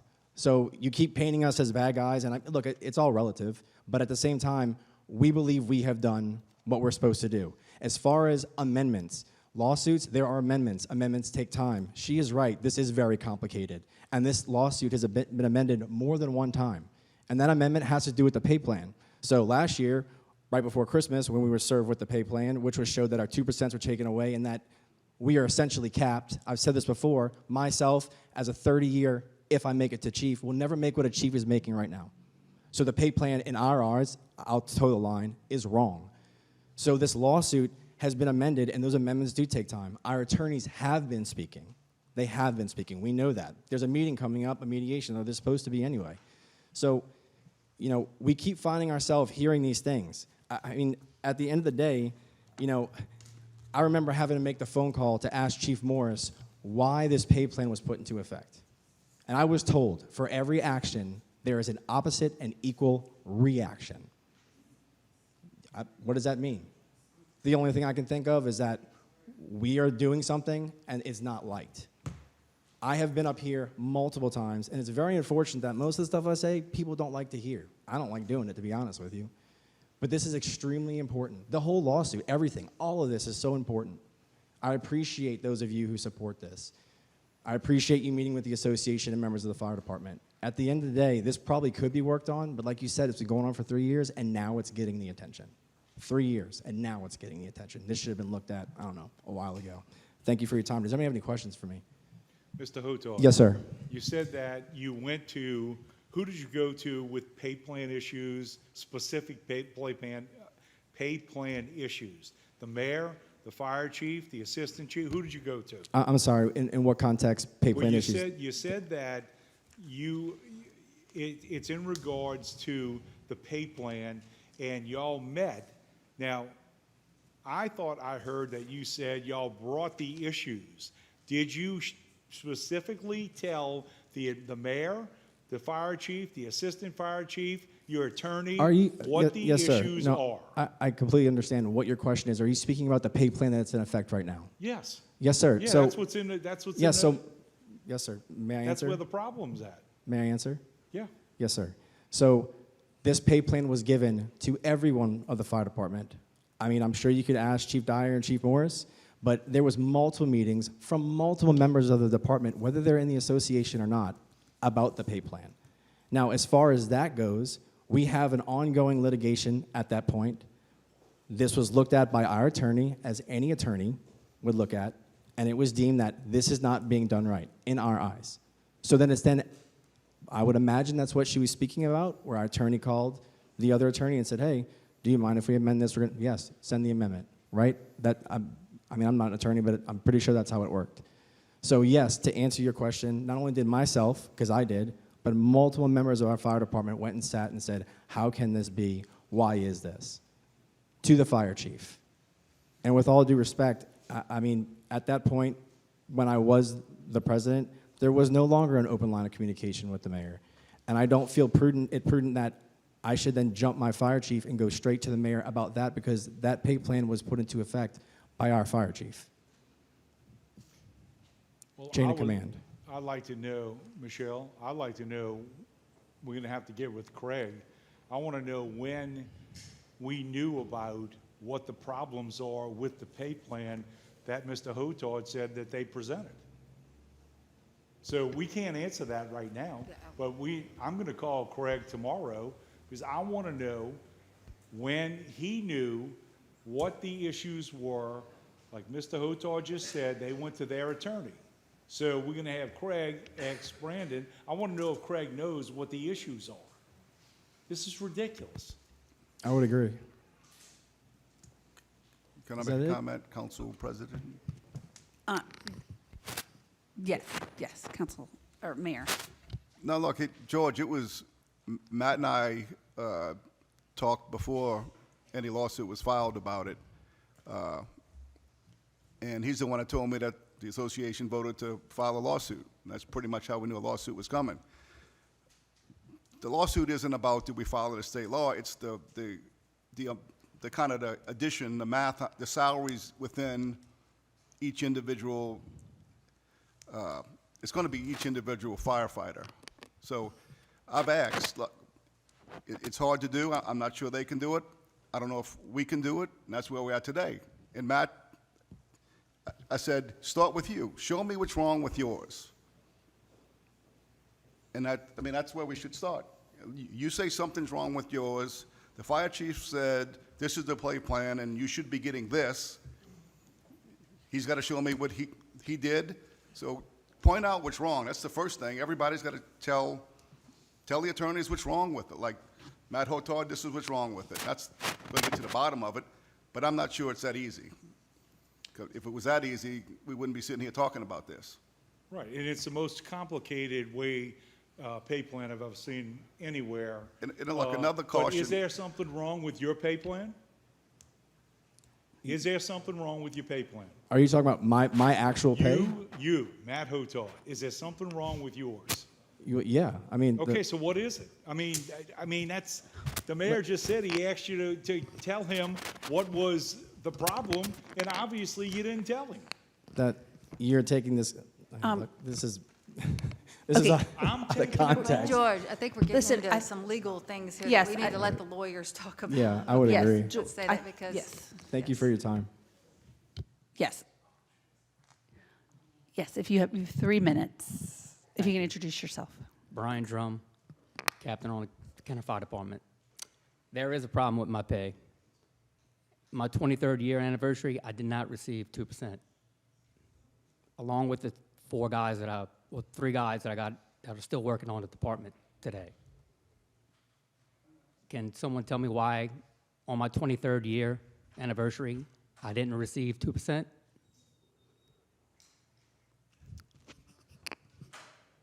Because the city's not following the state law. That's why. Brian, you received more than 2%. The law says nothing about receiving more than 2%. It's the state minimum. It ends in your 23rd year. It says shall, and every attorney in this room says shall means that's what you get, 2%.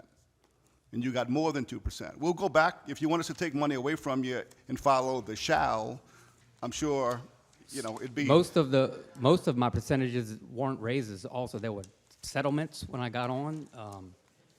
The law says nothing about giving more.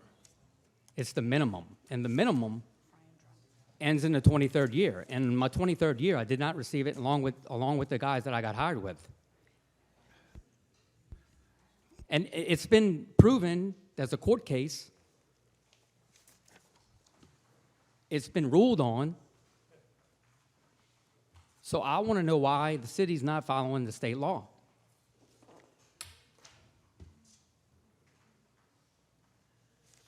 I mean, Madam Chair,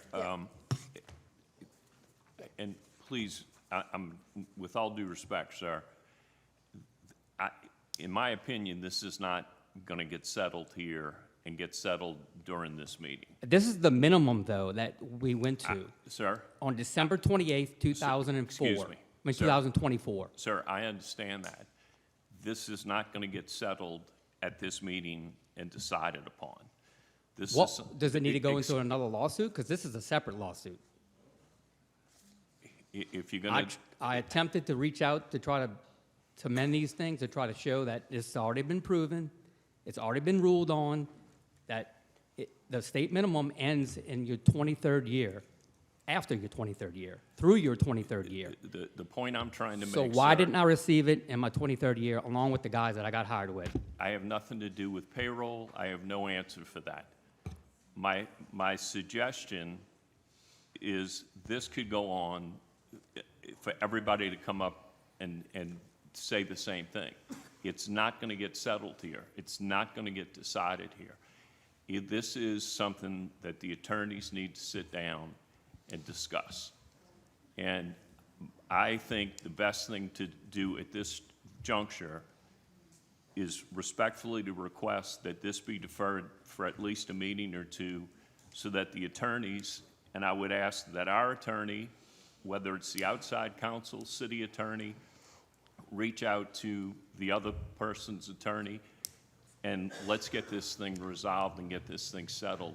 Sit down with all the numbers, chalkboards, whatever you need, and get this finished, get this resolved so these people get paid what they're supposed to be paid, and the city is not paying more than it's supposed to or less than it's supposed to, and we reach an agreement on it. That we could all sit here and talk to we're 115.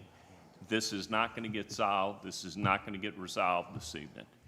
And I think that's the best thing so we can go on with the rest of the city business and hopefully resolve something with you and the men and women of the fire department. I have a motion for a one meeting or two meeting deferral, sir? I say at least a one meeting. One meeting deferral. Do I have a second on his one meeting deferral? I have a motion by Councilmember Brennan, seconded by Councilmember Brannigan for a one meeting deferral. Any discussion on deferral? I want to do a substitute motion to call. Call the question on the vote. Can he call the question in the middle of a vote? You can do a Michelle? substitute motion. I would defer to the attorneys. Y'all let me know. The parliamentary rules of procedure, yeah, you can do a substitute motion. Substitute motion to call the question on the resolution for vote right now. You have to vote on the substitute motion and then the call. Motion for substitute motion. Motion by Councilmember Lahat for a substitute motion. Is that what we're calling? Yes. Michelle? Yes. Do I have a second for a substitute motion? Motion by Councilmember Lahat, seconded by Councilmember McKinney for a substitute motion. So you're calling the question to end discussion? Yes.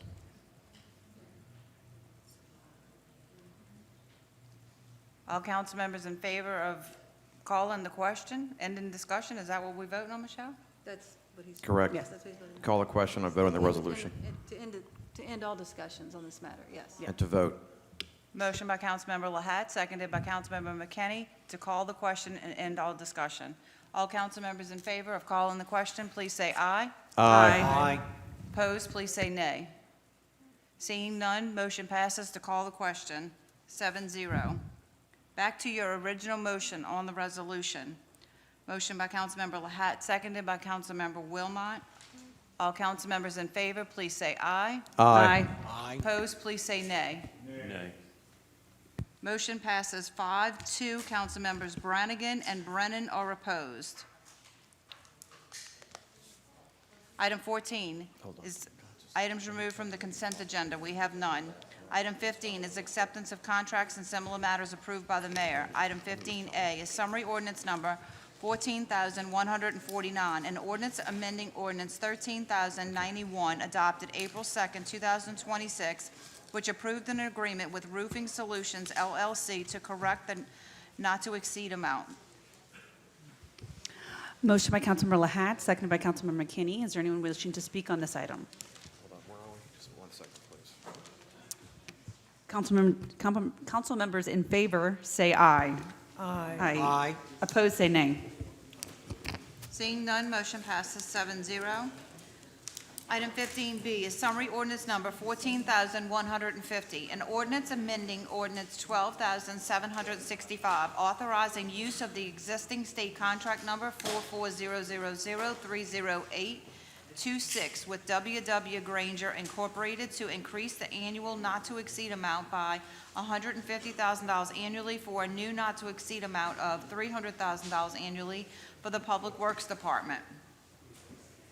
Motion by Councilmember Brannigan, seconded by Councilmember Wilmot. Is there anyone wishing to speak on this item? Council members in favor, say aye. Aye. Opposed, say nay. Motion passes 7-0. Item 15C is summary ordinance number 14,151, an ordinance accepting the lowest responsive bid received from Coastal Process LLC to purchase 2 Promix S polymer blending systems in accordance with electronic bid 26-2216 and an amount not to exceed $38,400 for the Department of Wastewater. Motion by Councilmember Brannigan, seconded by Councilmember Brennan. Is there anyone wishing to speak on this item? Council members in favor, say aye. Aye. Opposed, say nay. Seeing none, motion passes 7-0. Item 15D is summary ordinance number 14,152. An ordinance ratifying an emergency repair of the hydromatic pump number 1 at 43rd and California Lift Station by Fluid Process and Pumps LLC in the amount of $30,730 for the wastewater department. Motion by Councilmember Brennan, seconded by Councilmember McKinney. Is there anyone wishing to speak on this item? Council members in favor, say aye. Aye. Opposed, say nay. Seeing none, motion passes 7-0. Item 15E is summary ordinance number 14,153. An ordinance approving an agreement with ARCO Company Services for load bank testing and preventative maintenance services on various generators throughout the city of Kenner and an amount not to exceed $450,000 for the General Services Department. Motion by Councilmember Sharwood, seconded by Councilmember Dunn. Is there anyone wishing to speak on this item? Clerk, Councilman Lahat left, so on the next vote, on the next few votes, he's not going to, don't record that he votes. He's left, is he coming back? He's coming back. He's Okay. just temporarily leaving. Okay. Motion by Councilmember Sharwood, seconded by Councilmember Dunn. Is there anyone who speak on this item? Council members in favor, say aye. Oh, Councilman Wilmot, sorry. Thank you. If we could just get an explanation on this one? Oh, there you are. Well, this is on the generators, load testing. Can somebody explain it? Director Glorioso?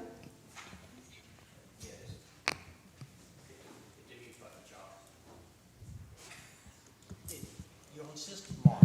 Thank you. Mark, I can give a brief explanation on You know, we have roughly 58 generators. Some of them are permanent, some of them are portable. And we use this contract to load test, especially before hurricane season, to load test and maintain these generators every year. And we do this with a private contractor, which in this case is ARCO. So it's 58 generators. Some of them are portable, some of them are permanent. Many of them are dedicated to our sewer system, and we must maintain them. But we also have roughly 22 generators that are permanent for city facilities. So this is something that we need, especially with hurricane season having started a couple of weeks ago.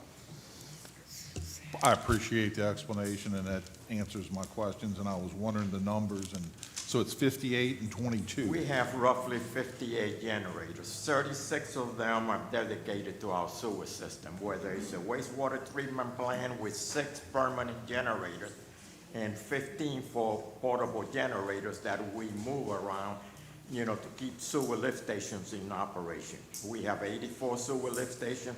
Do we have generators for all 84? No. But we do have 36 dedicated to sewer, and the other 22 roughly are dedicated to city facilities. Beautiful. I appreciate the explanation, especially before hurricane season. Thank you. Councilmember Sharwood. Thank you, ma'am. Jose, is that just a load test? What about maintenance, changing? It's not just load testing, you know. That's everything that's... It's also preventive maintenance. That's so okay, it's a Matt. combination of two things that we must do. Right, yes, absolutely. Thank you. Councilwoman Dunn, do you have any comments or questions? Okay. Okay, council members in favor, say aye. Aye. Opposed, say nay. Seeing none, motion passes 6-0. Councilmember Lahat is absent. Item 15F is summary ordinance number 14,154, an ordinance authorizing the use of Louisiana State Contract number 4400031816 to purchase a space saver electrical component upgrade in the amount of $9,766 for the Kenner Police Department. Motion by Councilmember Brennan, seconded by Councilmember Brannigan. Is there anyone wishing to speak on this item? Council members in favor, say aye. Aye. Opposed, say nay. Seeing none, motion passes 6-0. Item 15G is summary ordinance number 14,155. An ordinance ratifying an emergency purchase of a plumbing control computer system in the amount of $7,595 from Specialty Sales and Detention Services, LLC, for the Kenner Police Department. Motion by Councilmember Sharwood, seconded by Councilmember McKinney. Is there anyone wishing to speak on this item? Council members in favor, say aye. Aye. Opposed, say nay. Motion passes 6-0. Item 15H is a resolution accepting as complete the agreement with the Flying Locksmiths of New Orleans dated March 19, 2026 to furnish and install automatic door upgrade at 415 Williams Boulevard, Mayor's Court, for the Department of General Services. Motion by Councilmember Dunn, seconded by Councilmember Sharwood. Is there anyone wishing to speak on this item? Councilmember Sharwood. Thank you. Mark. Director Glorioso.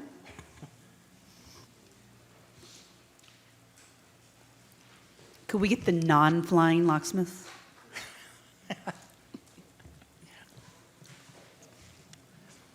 Yes, sir. Passed your inspection? Yes. Everything's Good enough good. for me. Good enough for me. They're working. They open and close.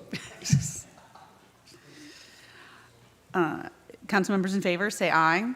Aye. Opposed, say nay. Seeing none, motion passes 6-0.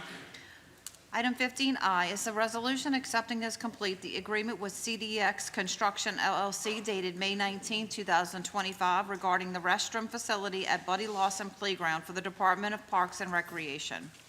Motion by Councilmember Dunn, seconded by Councilmember Sharwood. Is there anyone wishing to speak on this item? Councilmember Dunn? Oh, Councilmember Sharwood? Charles?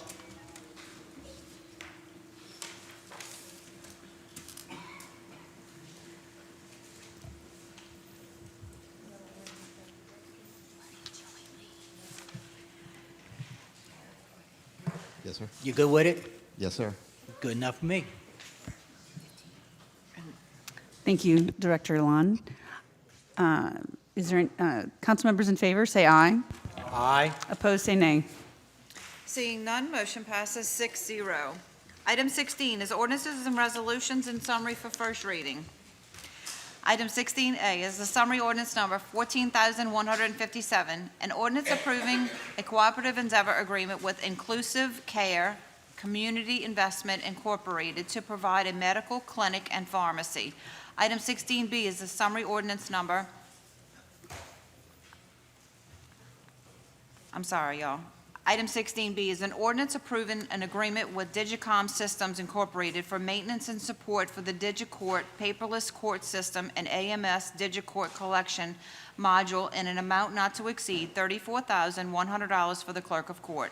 Item 16C is an ordinance authorizing the use of Louisiana Department of Agriculture and Forestry State Contract Number 4400035012 with Macro Companies Incorporated to purchase emergency on-demand fuel and supplies on an as-needed basis during a declared emergency for the Fleet Management Department.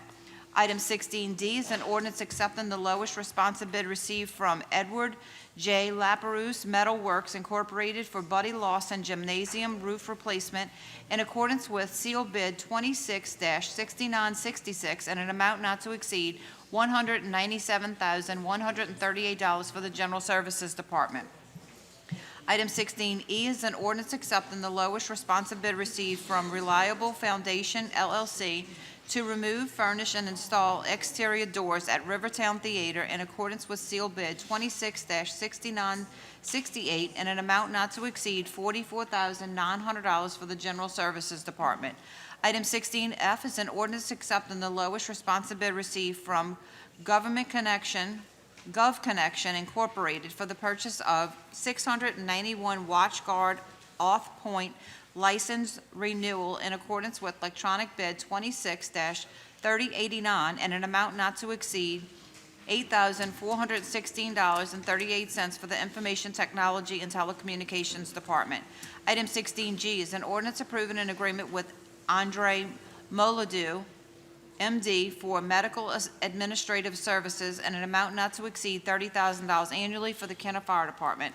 Item 16H is an ordinance accepting the lowest responsive bid received from Beacon Air Conditioning, Heating, and Refrigeration Incorporated to furnish and install new HVAC 4-ton unit and related accessories at the KPD training facility in accordance with electronic bid 26-2217 and an amount not to exceed $11,550 for the Kenner Police Department. Item 16I is an ordinance approving change order number 2 to the agreement with Roofing Solutions, LLC, to replace the roof of the Kenner Police Training Facility, increasing the agreement amount by $363.60 for a new not-to-exceed amount of $177,207.77 for the Kenner Police Department. Item 16J is an ordinance approving a professional services agreement with Ames Group Incorporated regarding the resurfacing of Powell Boulevard northbound West Esplanade Avenue to Vintage Drive, state project number H.016832, federal aid project number H016832, and an amount not to exceed $178,856 for the Department of Public Works. Item 16K is an ordinance ratifying the emergency repairs to the bridge at West Esplanade Avenue westbound, Canal Number 17, and an amount not to exceed $114,675.54 for the Public Works Department. Item 16L is an ordinance accepting the lowest responsive bid received from Covington Flooring Company Incorporated to furnish and install athletic flooring at Muspertolino Gym in accordance with seal bid 26-6964 and an amount not to exceed $149,598 for the Parks and Recreation Department. Item 16M is an ordinance accepting the lowest responsive bid received from Seaside Companies, LLC, to supply shirts, hats, visors, and screen printing as needed in accordance with seal bid 26-6963 in an amount not to exceed $65,000 for the Parks and Recreation Department. Item 16N is an ordinance approving change order number 1 to the agreement with LA Contracting Enterprises LLC dated January 27, 2026 regarding the 25th and Helena Street Sewer Lift Station Replacement Project to increase the agreement amount by $6,608 and increase the agreement time by 33 calendar days for the Department of Wastewater.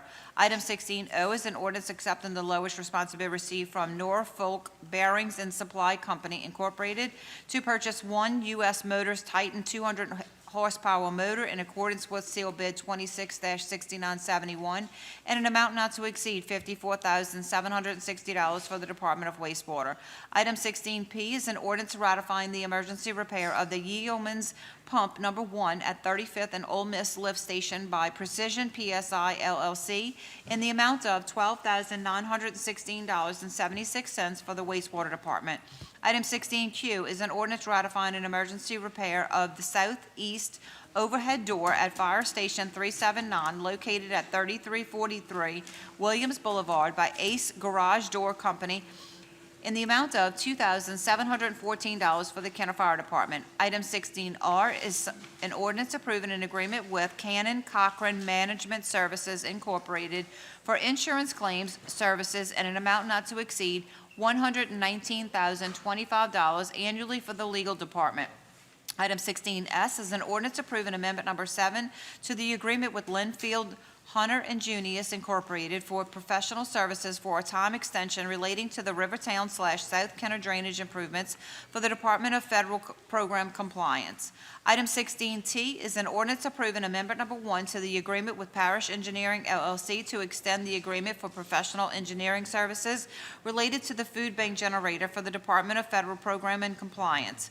Item 16U is an ordinance accepting the lowest responsive bid received from Spartan Building Corporation related to the Arthur P. Clay Community Center Reconstruction Project in accordance with seal bid 26-6965 and an amount not to exceed $3,875,000 for the Department of Federal Program Compliance.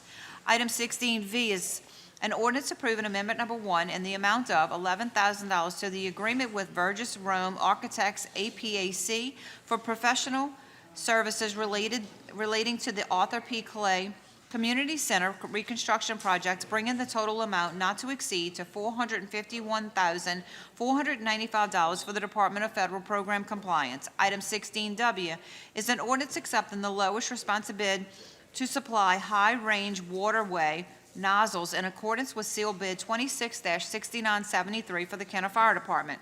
Item 16X is an ordinance ratifying the emergency repair of the number 1 bar screen at the wastewater treatment plant by Zima Corporation in the amount of $52,473.80 for the wastewater department. Item 16Y is an ordinance ratifying the proposal for casualty package insurance for the period of July 1st, 2026 through June 30th, 2027. Item 16Z is an ordinance ratifying the proposal for excess workers' compensation insurance for the period of July 1st, 2026 through June 30th, 2027. Item 16AA is an ordinance approving an agreement with the Louisiana Department of Transportation and Development, state project number H.016832, federal aid project number H016832 regarding Powell Boulevard northbound resurfacing improvements from West Esplanade Avenue to Vintage City of Kenner project.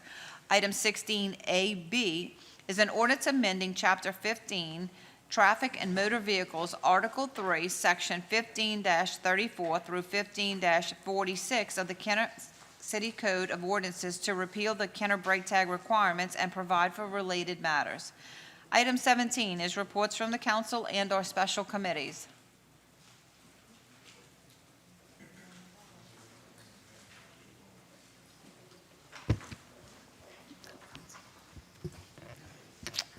Councilman Charlie? Thank you, ma'am. Roosevelt project is wrapping up. Right now, we're waiting on the weather to cooperate right now so they can cut the side and put it in, and then as soon as that job is completed, they're going to commence striping. Then after that, do a small punch-out list, and the job is still on schedule to be finished by July 1st. Thank you. Thank you, Councilman. Any other comments? Okay. Council Clerk? Item 18 is new business. We have none. Item 19 is unfinished business and motions to reconsider or remove from a tabled position. We have none. Item 20 is persons wishing to address the council on special subject matters. Okay, Mr. Teft, you have 3 minutes. If you could state your name and your address or district. I'm going to pass, thank you. Okay, thank you. Mr. Brown? And I will also pass. Okay, Miss Wendy, I think it's Whitsitt. If you can state your name and address or district. And you have 3 minutes, ma'am. Okay. Wendy Whitsitt, Kenner, Taylor Street. I have a couple things I want to talk about. But first of all, I want to say thank God. God made it possible for everything that's happening. I want to say something about the fire people.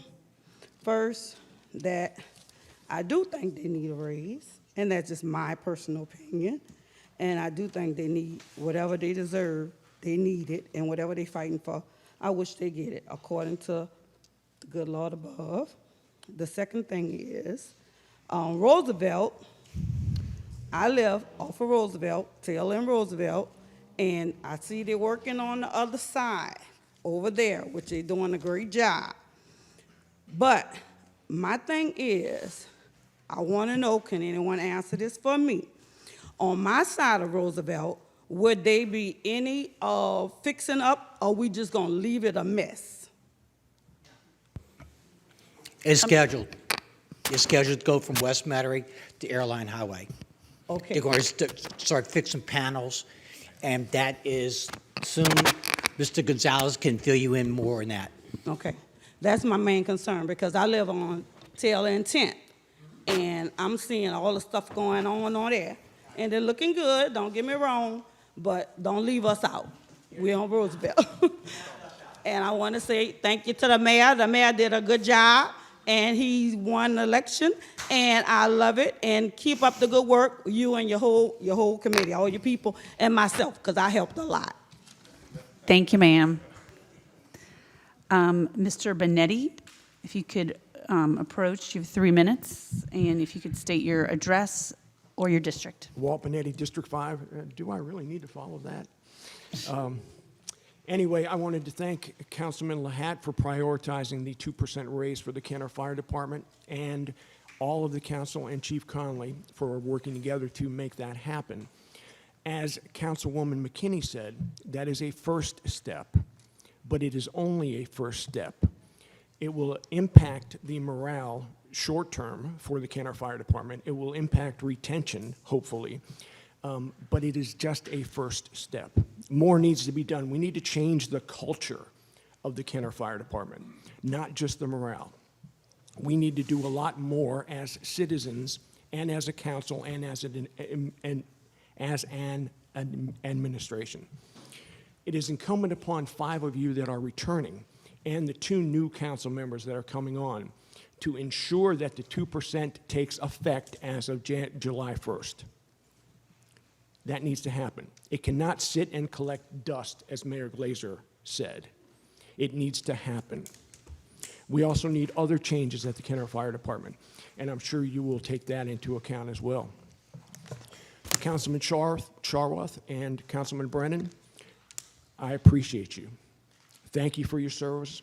While we haven't always agreed on every issue, I appreciate the fact that you've taken the time to speak to me or reply to an email or meet with me. I think that says a lot, even when you know that my opinion digressed from yours. So thank you. Have a good night. Thank you. Thank you, Walt. Thank you, Mr. Benetti. Matt Hotard, state your name and address or district. Matthew Hotard, District 5, Kenner Fire Department. Can we restart the time? Oh, yeah. It's a lot less.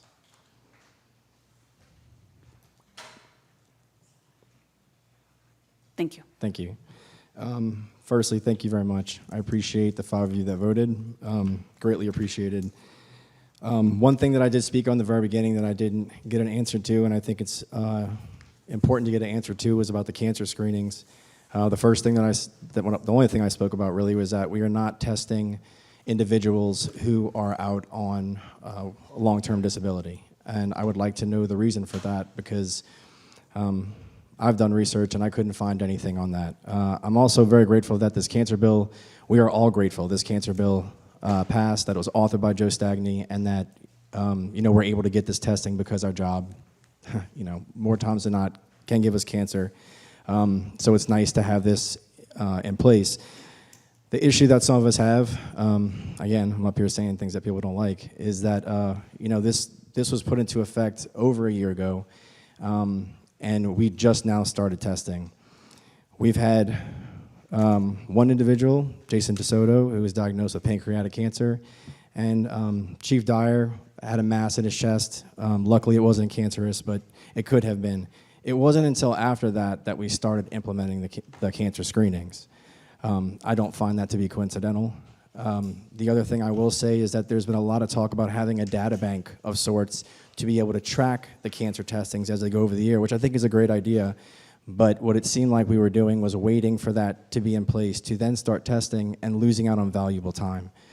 Because the sooner you know, if you do in fact have something, the sooner you can treat. So I wanted to give that bit of information, but I would like to know, I think it's a good question, is why we're not allowing people who are out on long-term to not participate in the cancer screenings. Thank you. Does anybody have any questions for me? Thank you very much.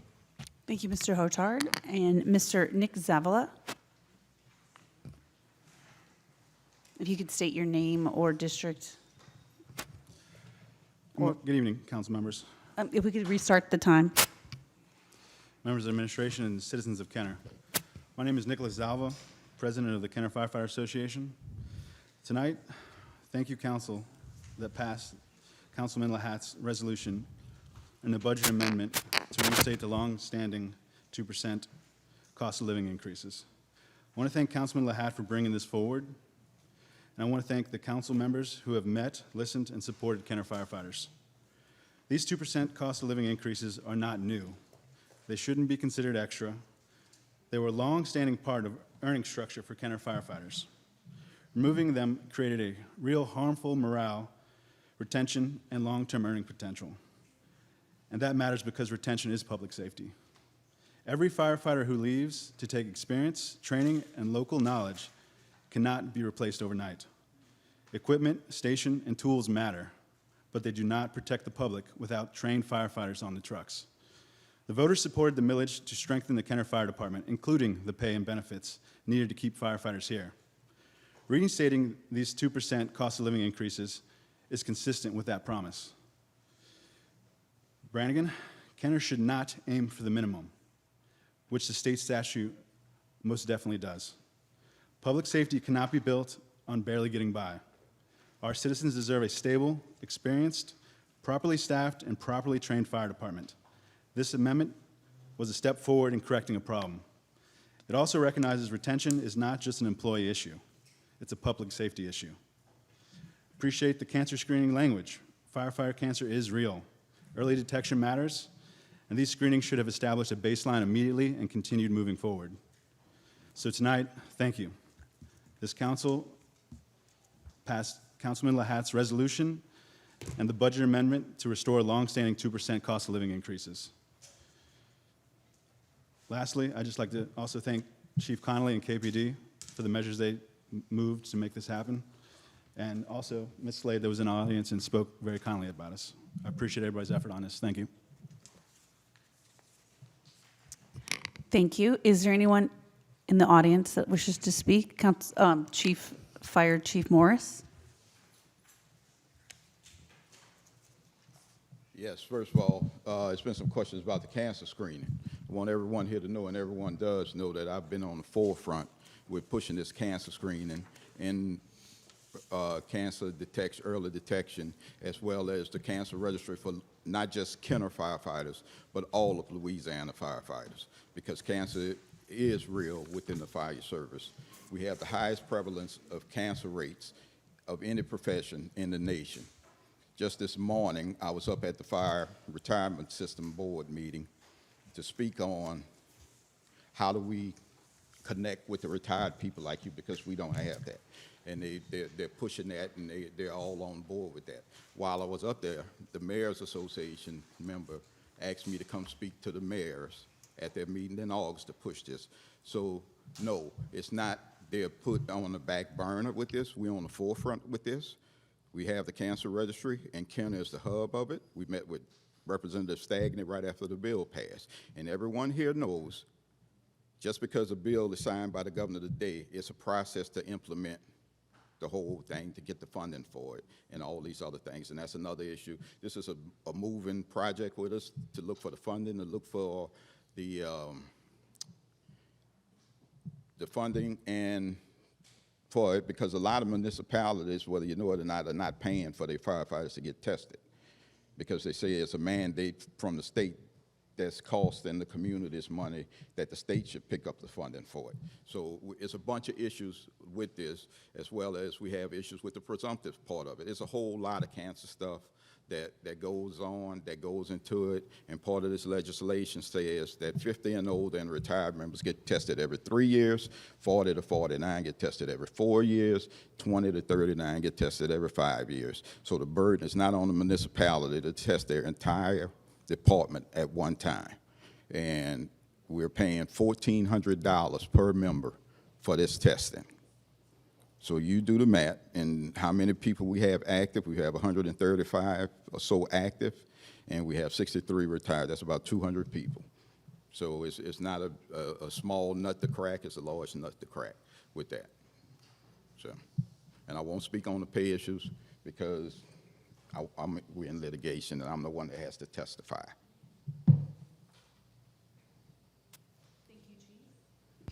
Thank you, Chief. Anyone else? Going once, going twice? Meeting adjourned.